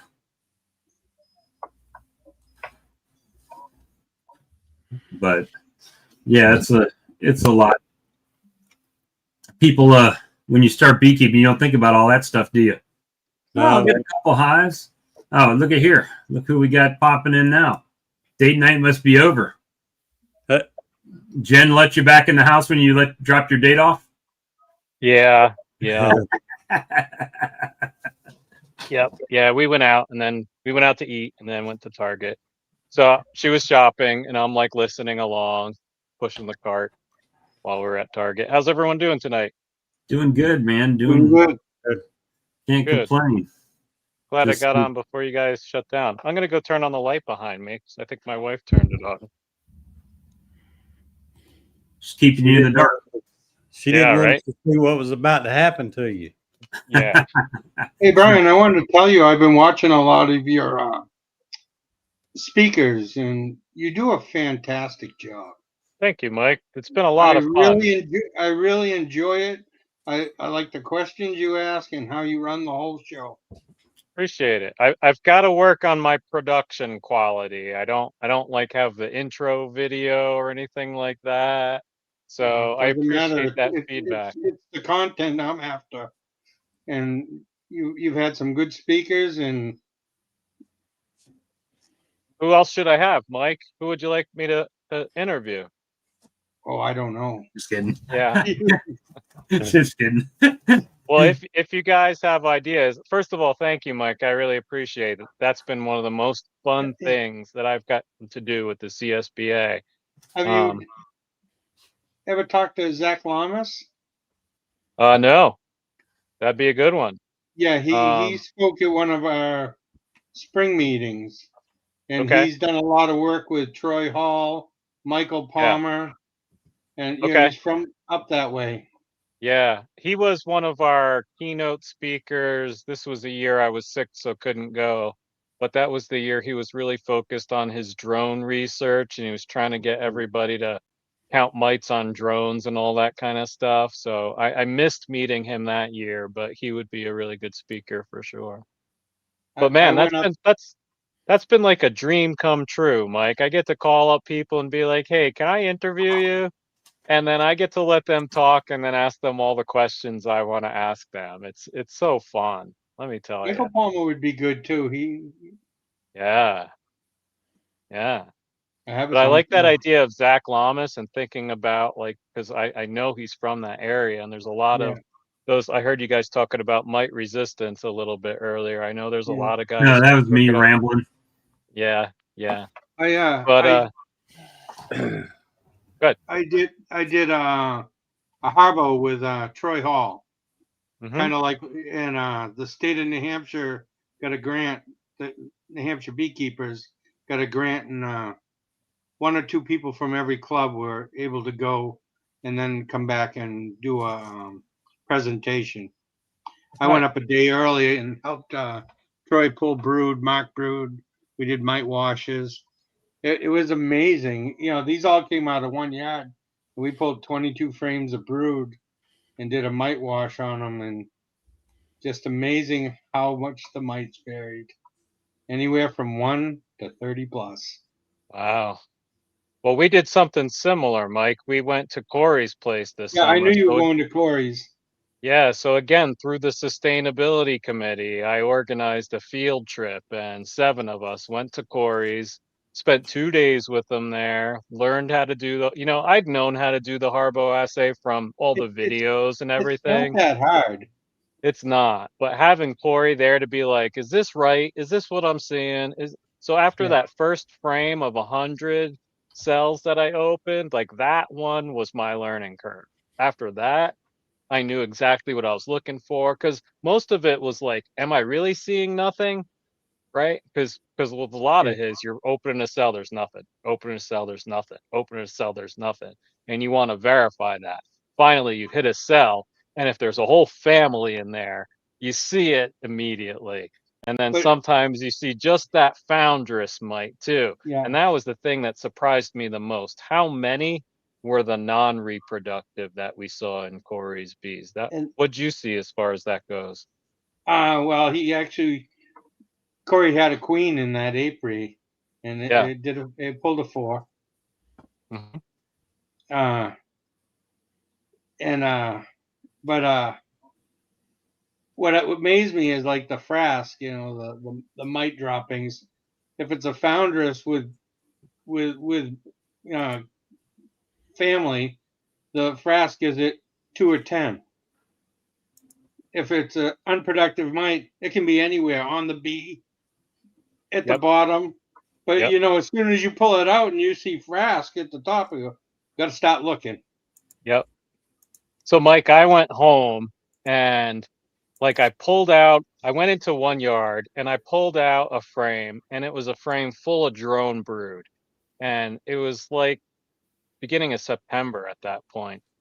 And I was like, I need tweezers and a headlamp in my kit now because I would have just pulled a couple of drone just to see what was going on in that one colony and that one frame. Like now it's a skill set I can use in the bee yard, not necessarily to get a score on the Harbo assay, but to just open up some cells and get a informal what's inside those. So that was really cool. And then we're doing the same. The people who went and learned that skill with Corey, it's their job now to go and push that out to their local club to just kind of spread that education. Um, but like I said, that's been the most fun stuff is kind of, I get to kind of choose my own projects to lead and do Yeah, and trying to think about what ones I want to organize for next year and who I can bug to do certain talks and that kind of thing. And you go to the Bee Expo and you see all those people and you want to walk up to Bob Binney and say, hi, I'm a really big fan. And then what the hell do you say? Now I yeah, have a context. I have be like, here's who I am. This is what I do. And I'd love to be able to have you do this. And for me, who's not the most social guy in the world, it's also allowed me to have a reason to go up and talk to those people I've wanted to talk to, instead of just yeah, shooting the shit. Like Bob can walk up to anyone and have a half-hour conversation. That's just who he is, right? That's a skill set he's got. That ain't me. I need to And have then I some leave, kind and they're like, "Who the hell was that guy?" of. But seriously, like when I was a teacher, I would tell kids like you can be friends with anybody immediately. You have no idea how much that can take you as far as a job skill. Just being able to talk to anybody, that's a skill set. So sometimes kids use that as an avoidance strategy in school, but I'm trying to turn it around on them. Be like, look, this is a gift you have, and you might be using it in a way that you don't understand completely yet. But man, like Bob, you're a natural salesman. I'm so glad you found yourself back talking to people directly doing sales, because that's what you do best, right? You sell stuff. And I'm sure you sold stuff on the phone, but you're a people person, and I'm sure you're going to get much I better am much energy. better in person than I am over the phone. Yeah. Now, with like the cable company, when I was with them, they were calling in to talk to somebody at the cable company. So that was an easy thing. This is outside of my comfort zone because literally just picking up the phone and calling somebody that's probably they've never thought about you. They've never, thought about this product. Will they even give you time to even give them a pitch? Right. So there's a lot of things like that. I would much prefer, honestly, to be at a conference every weekend. The problem is they're not happening every weekend this time of year. Right. Yeah. So that's a little bit different, a little bit difficult. Managing expectations of the owner is kind of a challenge, because sometimes when you're hired for a position, this one in particular, I'm not talking negative. It's not a negative thing. It's just knowing, when being able to talk to people is also knowing, first of all, knowing your own strengths and weaknesses. What are things I'm good at? What are things that I'm bad at? Right. I think I've got a pretty good handle on those things. But if someone's been doing something for 3 years with limited success in a certain area, and they bring you on and they expect you to fix it in 3 weeks, that's not a very, logical expectation. And when you have to have the conversation 3 weeks after you start with somewhere and say, hey, I understand what you want to have happen. Same thing I want to have happen. Success. However, you've been doing this by yourself for 3 years here in the States, and you have had some success, but you've been to every single show, everywhere. You've been there, and most of your success is coming off of selling to people on the shows. I've been to one show, and as far as commercial beekeepers, you've got some commercial beekeepers that you're already selling to, but not a ton. And you've been doing it for 3 years, and now you want me in 3 weeks to just be killing it with commercial beekeepers, and it doesn't work that way, right? Does your kids still live in Florida?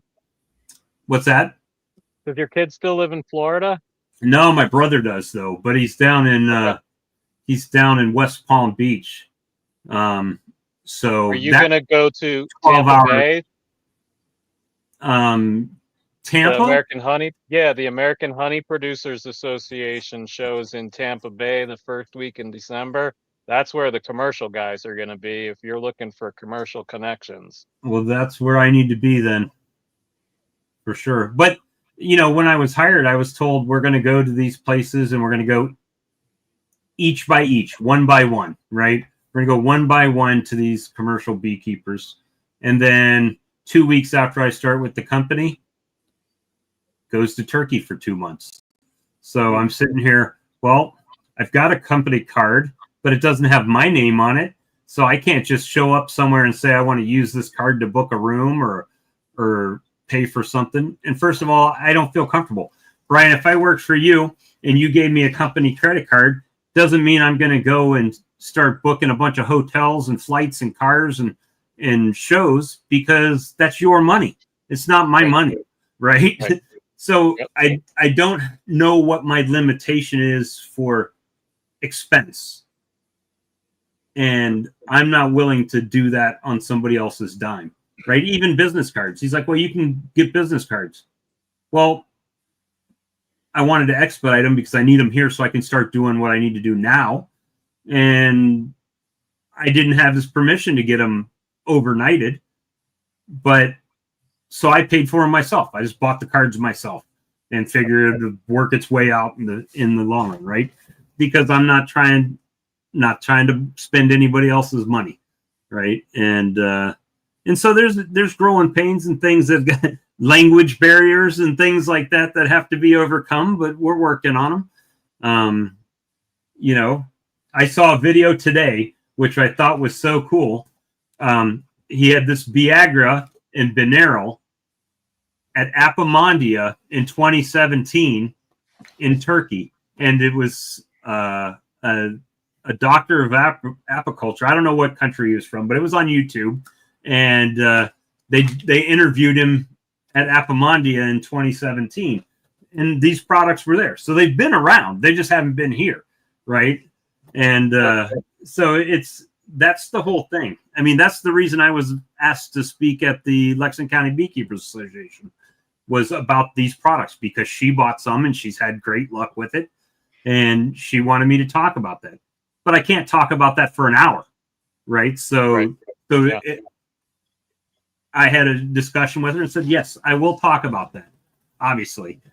However, I'm going to talk about this and this as well, right? So I can burn up a whole hour of your time talking about stuff. You may never ask me back, but we're going to talk. And, you know, and I told her, I said, you know, I'll say some things that people probably won't agree with, and that's fine, you know, but my goal, even on this show, is when I say stuff, whether I've had discussions with everybody in this panel right now on the phone outside of this, right? And the main thing is that when I have discussions, a lot of times what my true beliefs don't really matter as far as YouTube is concerned. Yeah, I'll voice my opinion, but a lot of times I'll say something that is controversial, to say the least, on the show, because it stimulates thought and response, right? Yep. And that's what makes this kind of well, I hope it's entertaining. I mean, but I had enough phone calls telling me to please come back on, do live streams that I hope people found it entertaining. But it's just one of those things that I've got strong opinions on some things, and I don't have a problem saying those. Does that make them right? No, it doesn't make them right. What works for Brian in Colorado may not work exactly like that for me, right? Like, I saw one of your shorts from, I think it was 2 years ago, when you said, well, I don't know who's saying the Appy tablets don't work, and you pulled out the bottom board, right? And you're like, but there's a ton of mics on here. That's all I can say, right? And the only thing I've done to this is put an Appy tablet on it. So,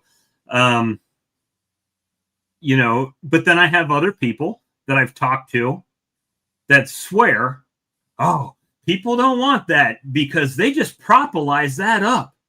And I know what the problem is, but I'm not going to argue with somebody over it, right? That's not the goal of it. If they're propolizing up the tablets, they'll do it for me, because if they're not going to eat them during a flow, right? They're not going to eat them if you're feeding them. They'll probably propolize them. I take I'll pry it off and I'll scrape it down with my hive tool, and I'll put it right back on. And as soon as that flow or the feed is off, they'll go right back to eating it. So it's just interesting that, and Mehmet says this too, and I've witnessed it firsthand. You get a person with 2 colonies, they'll ask you 5,000 questions. You'll get somebody with 5,000 colonies, they'll ask you 2 questions about a product. How much does it cost, and how is it going to help me? Right? That's basically the 2 questions. You get a backyard beekeeper that's got 2 or 3 colonies, they're going to ask you, is it FDA approved? What testing has it been through?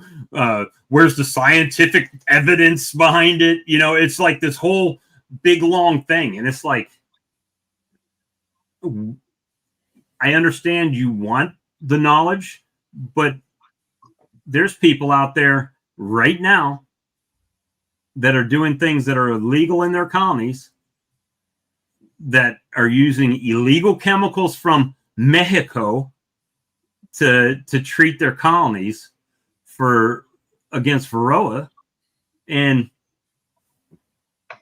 nobody cares but the government, right? But boy, you get somebody with 2 colonies, boy, they're going to ask you 50,000 questions about legalities and this and that. So it is a very interesting.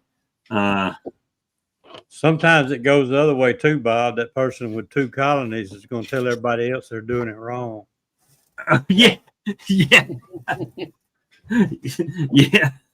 There's one very passionate, I don't know, 2nd or 3rd year beekeeper in the beekeeping community here in Colorado who's on a rampage trying to tell everybody that feeding their bees sugar is bad for bees, and commercial beekeepers are doing everything wrong. And she's created waves in her local club. She's created waves beyond her local club. She's tried reaching out to the board and getting us on board. And I took me like 3 weeks to compose a response that was what I thought I wanted it to be. And the essential idea was, look, lady, anytime you're in a room with beekeepers, you're going to be in a room of ideas you disagree with. Stop creating problems and just start making friends, Right. Stop, you don't know what you're talking about. I'm not saying this to her, but it's like, just Pete says, do yes, she your own drives me thing. nuts. Yeah, he knows. Pete knows who I'm talking about. Yeah, that's right. Like And if he let's face it, she means well. She cares about bees tremendously. She just put all her energy into this one idea, and it's a tad bit misguided. And Well, it's what does exactly what Joey's saying. She's got like 2 to 3 years experience, Oh, there and she you go. thinks she knows everything. Yeah. she do for a day job? I don't know.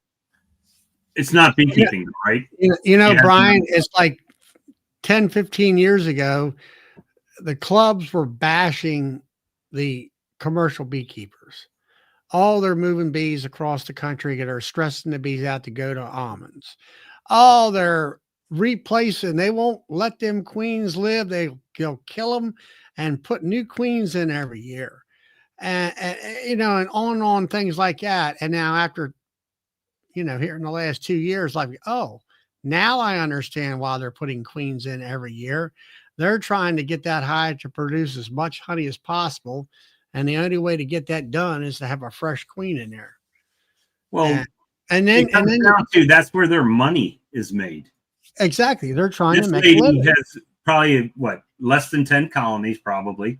She probably does it as a hobby on the weekends. And if her bees die, she still goes to work on Monday morning. If these commercial beekeepers' bees die, they have no income and a great loss of money and in time and investment they've put into these bees. So, yeah, I get it. It's if Ian didn't feed sugar water and left them plugged out in canola honey, he wouldn't have a hive left in the spring. Yeah, preach to the choir. Preach to the choir, Mike. We all know the reasons why we feed our bees. You need me to come out there and set her straight, Brian? I'll do it in the non-political method and just be like I just came to visit the meeting, and she'll start ranting, and I'll just say, that's stupid as shit. What are you talking about? What? It starts with the very basis of her thinking everyone who works with bees should work with bees like she does. And everyone should have the same goals and the same outcomes. And the fact that someone makes money off of bees is the wrong reason to do so. If she could get beyond that and go, people keep bees for different reasons, and that management practices are going to be different for those reasons, and it's America, so we have a right to do that, right? So once you move beyond that, I think she'd be okay, because half of what she says is really true, but the other half just gets spun on her soapbox. Well, real sugar is better. She needs to go join the Upper Michigan Bee Club with James. Yeah. You know, Yeah. Oh, it'll James fit would right chew in. her apart. Yeah. Yeah. Can you imagine what James would say to her? He wouldn't hold back. But Well, that's what it is. You know, you get to a point where you think you know everything and you don't. And hopefully she'll get to that point too. And if not, what are you gonna do? well, I think the most important in Brad really brings this to light for me, because he often says, even when you ask him a question, well, what are you trying to do? Right? What Yep. is the outcome that you're trying to get? Yep. Why are you going to do this? Or why won't you do it? You know, it's the thought process that don't always think about, hey, I want to do this. Well, okay, I understand you want to do that, but why do you want to do it? What are you trying to achieve? And then let's find out what the best way to achieve that is, right? Yeah, but her response to that will be, "I'm trying to save the bees, Bob." That's literally been one of her quotes in her emails to me. I want to save the bees, and I'm like, lady, Maybe she 99% of should the stop problems with beekeeping. bees are about people, about human beings. Right. So if you really want to save the Specifically, bees, people like you that are writing me this email. yeah. So, Because like, if you really want to say, yeah, bees need more natural food out there, great, go plant some flowers. that's when you Go, say, go, well, how many bees do all you that. want to save? I've got nukes for sale in the spring. How many can I put Yeah. you down for? Yeah, saving the bees is a logo. It's not a goal, right? It's an impossible goal. Yeah, How it's does a she? marketing pitch. How does she feed when you just got off a big drought and there is nothing? The Yeah, bees don't make again, the winter. yep. Well, the bees Again, are going to preaching naturally to the choir, survive. Mike. Mike, you're using logic to try to logically respond to someone who's got an illogical argument. You know, it's easy to logically talk to someone, but when someone uses non-logic in their argument, then you're like, oh, there's nothing I can do for you. So one thing I've learned over time is there's people you can influence and there's people you can't influence. And there's Right. different ways you can influence those people. And one of the things John said up there is you can learn something from everybody. Just don't And let her get certified master beekeeper, because then you'll yeah, never hear the end of it, because then she knows everything. well, honestly, if she went through that whole process, she'd probably change her mind, Bob, because she'd be exposed to so many different ideas that by the time she got through to the other side, hey, Brad, Look, I just gave she him would props and spoke him into she would have existence. no choice but to think something else. It's like I rubbed the bottle and the genie popped out. My ears are ringing. Yeah. But yeah, I mean that's the whole point, right? Is that I think it's, gosh, it's hard for me. I've always walked to the beat of my own drum. If you haven't been able to tell by the stream, right? But No. the thing is that I find even when my mentor was, when I didn't know shit from Shinola about bees, I still don't know a lot. I mean, I can admit that. But when I was first starting and knew nothing, even when he told me to do something, I still looked at all the ways that I could do it to try to find out what would work best for me, right? I didn't just go with what he was doing. And a lot of people, you know, hey, I do this because this is the way my dad showed me to do it, and it worked for him, and it's working for me, and I'm going to show the next guy how my granddad did it, and we're going to keep doing it that way. It may not be the most effective way, but it works, right? So that's how I'm going to Because I keep haven't doing it. got a clue what I'm actually doing. Right. And that's kind of, I hate to say it, but that is, I see that a lot in beekeeping, where when I first started, oh, you have to oxalic acid treat them. You got to treat them this. You need this vaporizer. You got to do this much, this often, and this many times in the winter. And then, you know, and then I found out, well, my mentor was doing it every month prophylactically. Paint by And that numbers. wasn't the way it was supposed to be. Paint by numbers is not a way to understand anything. Right. And I think a lot of people fall into that category, or they go to beekeeping course in the beekeeping. I've never been to one, so I'm talking on my ass. I'm just prefacing that right now for anybody that's going to sacrifice me to the beekeeping gods after the show, is that it's in the textbook. And, this is how it's supposed to go. And this is what you should see. And this is how it should be. And then you get to the colony and it doesn't look that way. But that's the only thing because that's what the book said. And this is what my instructor said. And this is what, and you don't get that critical thinking element behind beekeeping that you really kind of need. You need to be able to troubleshoot your colonies. And a lot of people read the book. Can't do that, right? So then you get and nothing bugs me more. And it's petty. I'm going to tell you it's petty right now. When I'm looking through Facebook and I see a beginning beekeeper post and there's wax moth damage on a frame and they pop it up there. What is this? What's going on here? And it's like, have you not looked at or read anything or seen anything about what can damage your combs in your hive? It's like, what are we doing? Yeah. We all start somewhere, but but still, I don't mind that. I don't mind that. It's the fact that I kind of look sideways at that person when they're giving someone else advice. But yeah, they won't go on. They won't go on on the internet. They'll post on the internet, what is this, to get a simple answer, but they won't look for the thing on the internet to find what happened, right? Or what this could be. What is this black beetle in my hive? I have no idea what this is. If you've been beekeeping 5 minutes in South Carolina, you know what a small hive beetle is. So I'm going to jump in. I haven't said hi to everybody. Hi, Mike. Hi, Brian. Hi, me again, Joey. And hi, Charlie. Hey, Nice to Brad. see everybody. You too. You notice he said hi to all of you guys, but not this guy. Well, I've been talking to you already. And I talked to you this afternoon. So You guys. Ian swung by until his phone died abruptly. yeah, he was in the meeting I was just in too. I ragged him a little bit. I said, I think you just say you only got 5%, so you can just disconnect at any time without warning. My computer is almost out of battery, so I have to go.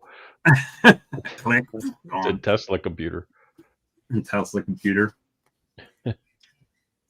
But yeah, so that's. I'm glad to see you're still online now that I'm done my meeting. That's nice. I tried to quit like 3 times already, but Well, I got Bob worked up. 5 minutes before I was supposed to go, Brian had to come in and poke the damn bear and get me going. You poking the bear. I guess for me, though, I've gotten to the point where I've been in the community long enough where I start to see patterns in new beekeepers or aspiring beekeepers at the markets. And some of the things I said or would have said before that probably weren't best, I've revised or learned to bite my tongue. Like I used to always talk to, I would always get people, the young ladies excited about beekeeping, not yet a beekeeper yet. Mm-hmm. Oh, I love the Texas beekeeper lady. Do you watch her videos? Yeah. Nope. And here's why. Yeah. No, I don't do that anymore because I get this. I just deflate them. I deflate all their enthusiasm about wanting to be a beekeeper and their love. I don't. I get this look like I'm mansplaining it to them, and I probably am in a way, so I just try to acknowledge their enthusiasm for learning now and bite my tongue and don't say anything about it's way Texas too easy bees. to carry on like they're a different person than the last 1,000 people that have come up and said the same thing. I had someone come up they're and say, not aware of the last 1,000 people that have come up and said the same thing. They're a different person. And so, they kind of, if they're not responded to like they're the first person that said that, then they're kind of guy a dick or what? Exactly. I told a friend of mine that's a beekeeper. I told him point blank, man, just buy your honey from me and do away with your colonies. He's like, well, why? I said, because for the last 2 years, I'm the guy working your colonies because he was injured on both times. Right? I said, and then every year you're buying a nuke from me. I said, yeah, I appreciate you buying a nuke from me. I said, but it's cheaper for you just to buy the damn honey from me. And saves me time from working your bee colonies. You know, or I'll tell somebody, I said, well, beekeeping's fun. I said, it's an expensive hobby. You don't realize how expensive it is when you first start and get addicted to it. I said, so the best thing you can do is start with about $5,000 and then light 2,500 of it on fire and then buy bee equipment and bees. And then you'll start. I mean, because just about everybody kills their first set of bees somehow, or they die. How much fun is it? So to watch your bees die, not very fun. What's new with you, Joey? I usually see you Saturday night, and that's vacation. I was away Saturday. Yes. You were away the last 2 Saturdays, weren't you? Or yeah, I had I thought I was giving them both Saturdays, but they ended up doing the last little honey tasting thing early and was done. Oh yeah, I wouldn't have been able to go live anyway. Yeah, but I had traded the other Saturday with the gun line. Yeah, for the honey tasting thing. Yeah. Oh, Casey, I get stung pretty regular. Not all the time lately, but pretty regular.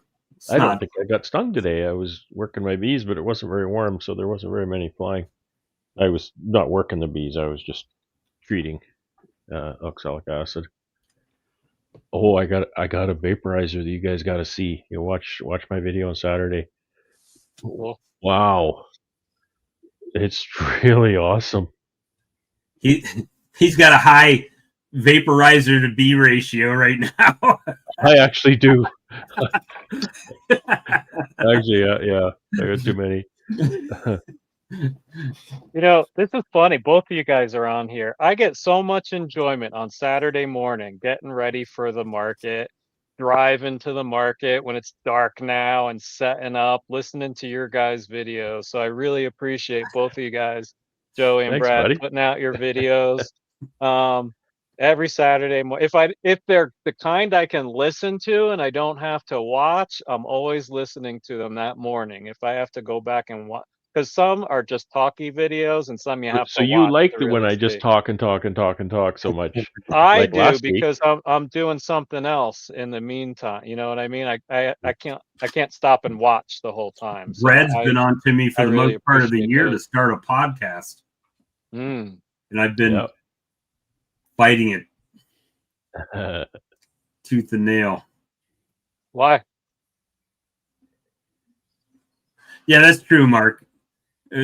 I'll agree with that statement too. I do. That was an unexpected benefit to beekeeping, because when I started, I was solo, like I wasn't talking to anybody, and then I started getting into the community and realized there's some pretty cool people out there. And it doesn't matter what state, even if I'm at Walmart and I'm talking to the cashier about, oh, I'm a beekeeper, and they're like, oh, really? That's so cool, and it turns into a conversation. It's even if they don't want to keep bees, they think it's cool that you're keeping bees, right? It's kind of a Westcliff John says NHL season kicks off tonight. What are you doing here? What's NHL? I don't know what that is. He's not a hockey fan. He's not a sports fan at all. But yeah, it's definitely. I don't understand the question. What we have here is a failure to communicate. But yeah, man, Brian, man, it's been a long time since I've had you on the stream. Well, it's been a long time since you've been streaming, Bob. Yeah. I've streamed every week for the last 4 weeks I've been on here. Yeah, that's true. I've been busy though. We've been slammed, man. Last week was cider days. So we have farmers markets every Saturday, Sunday. Last week and this week, we have 2 big festivals on top of that. So prior to that, I've been like batching up for the 2 weeks, trying to prepare for everything all at once. Well, you saw I made changes after your video. Yeah, that was cool. That was cool.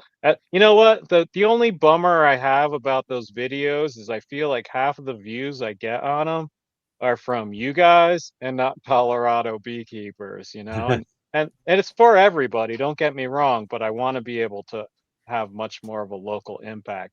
But you all folks who these people are, like Kevin Monfelt of Bee Bump. A lot of people know who he is just by going to the Bee Expo or knowing how vital cream honey can be in the success of your business. You've heard us talk about that if you've been on these chats. I'm not sure that everyone gets that, but that's been yeah. Here's constructive criticism on your video. Yeah, it's more for your camera because you had a green screen up. Yeah, you need to get you a bright light that blasts you in the face because it'll disseminate the difference between the green background and you won't get as much graininess from it. Yep, that's all the stuff I have no energy to put into. I definitely need to get better at all that stuff, that production quality for sure. I don't have time to do that, man. She's a great lady. She's had health problems. Our president just stepped down from the CSBA last week, 2 weeks ago, and guess who gets to step into the president's spot? Hail to the chief, for he's the one we hail to. So Charlie. Yeah. Charlie's already got like 2 or 3 that he's president of. So that's been the other thing that's been killing my time. Toward you here, it's probably backwards because it's me. Yeah, there you go. Yeah. I was hoping you meant Charlie. I was like, come on, Charlie, step up now. You got 6 people here and 5 presidents. Brad's president of like 2. Charlie's president. I'm not president of 2. No way. I thought you were. Red River and Manitoba. Oh, I'm a director in Manitoba, not president. Okay. All right. So, well, still high brass. We'll call you that. Yeah. I'm still a nobody. So who else? Charlie. Charlie's president of Brian is interim. Local was. He's president pro tem over on the left there, or my left. Joey's been president of his local club. Joey, you president? He has been. I've past president twice and vice president twice. Mike, you're Big Mike. No, the only thing I've done is run the mentoring program. This is the only bee club I'm in. That's pretty good.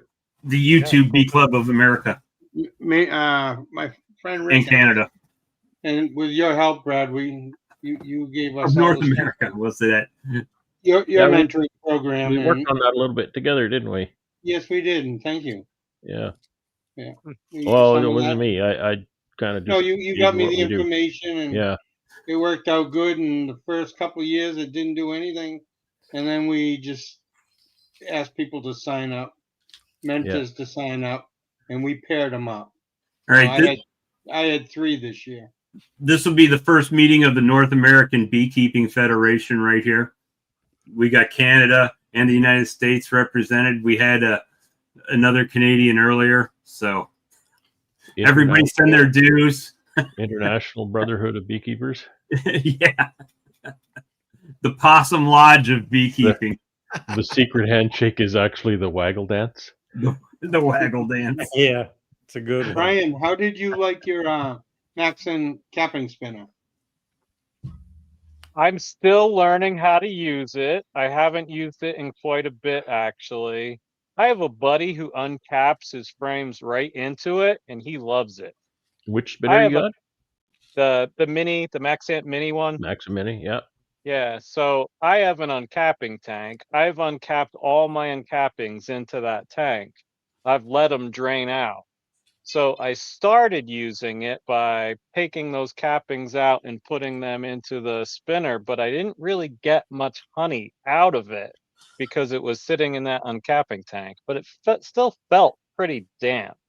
So my buddy gave me some tips, and honestly, I've been too busy to use it since. So I've got wax sitting in my uncapping tank, probably getting eaten by wax moth right now. It's been there for like a month.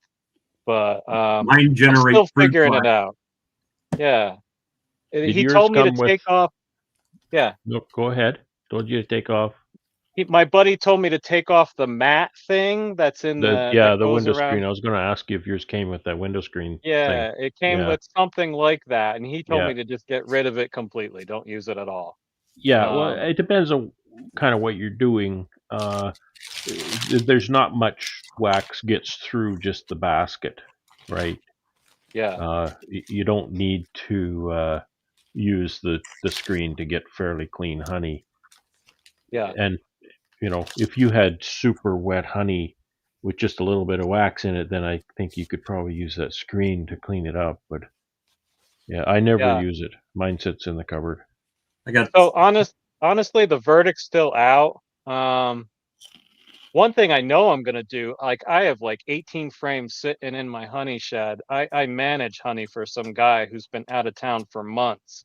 And he's like, that's one of those annual managements, and I'm supposed to help him learn. And I've done none of that this year because he's been out of the town for like 6 out of the 9 months where it's beekeeping time. So I basically made a grand off this guy for almost doing nothing. So at one point he called up and was like, "Look, I'd love to come over to your place and spin out the honey with you when I get back into town." So I'm like, "Sure, you can do that."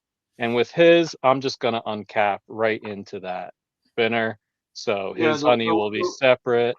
the warmer Yeah, the go ahead. frames, the better they'll do too. The warmer the frame. Yep.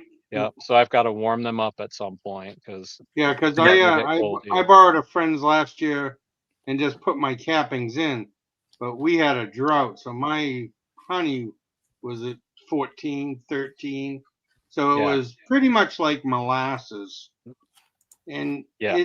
it spun it out, but I had to run it for 24 hours to.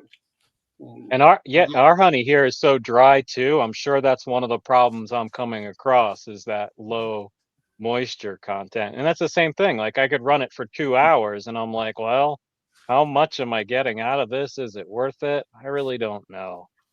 So It might be worth just when you're on capping tank, scoop it into a bucket and then just scoop it right into your spinner and let it spin out that way and let it run.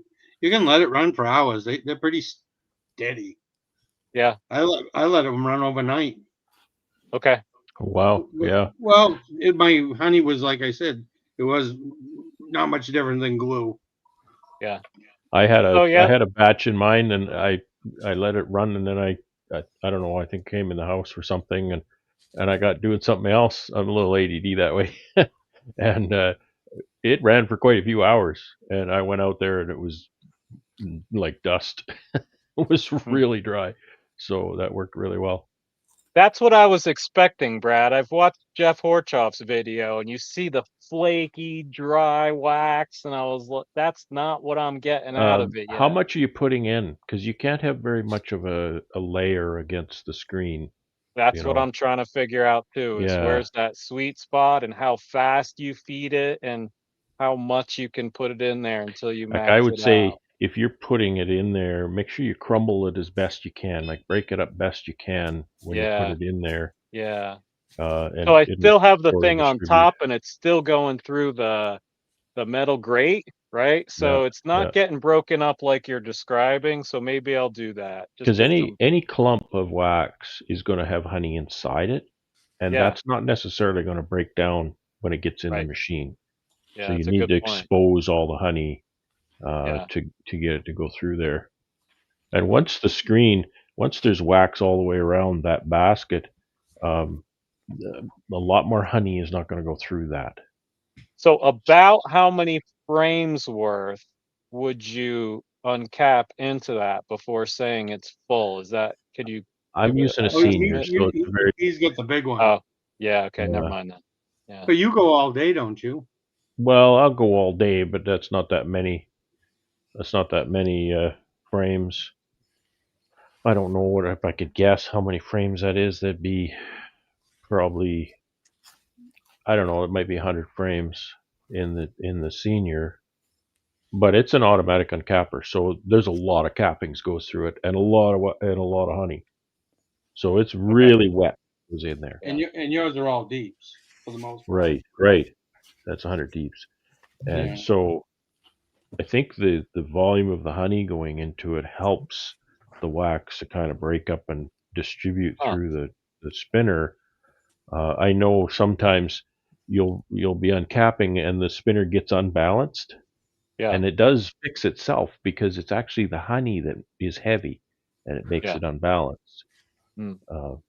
So you just have to play with it. And Well, doesn't that thing have knives in the bottom of it to chop those balls of wax up? sorta. Yeah. Yeah. It's not that It's not aggressive, like a though. trash compactor where it obliterates whatever goes in there. It hits it and it throws it to the wall, and then it stays there. Yeah. I rendered this little block down today. Nice little that's clean nice block. It's still got a little bit on the bottom, but it'll work for waxing frames. Just used a paint strainer and melted it down and did that a couple times, and it came out pretty clean, pretty nice. That looks really nice. My other equipment story is I finally got my little honey warmer all deodored. I made a mistake about a year ago and I put some garlic honey in there. Oh. Yeah. It took me about a year to get that smell out of that You have damn to buy a thing. second honey warmer. I almost threw that thing out. I was like, God damn it. I still have 4 things of baking soda in there. I had it airing out for like a year. Finally, I was like, forget it. I had this big weekend festival I had to get ready for. 2 cases of honey that were crystallized. And I was like, forget it.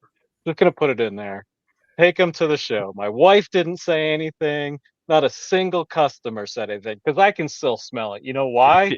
Because I know it smelled like garlic. It's there. So every time I open it, I'm like, is that garlic? God damn it.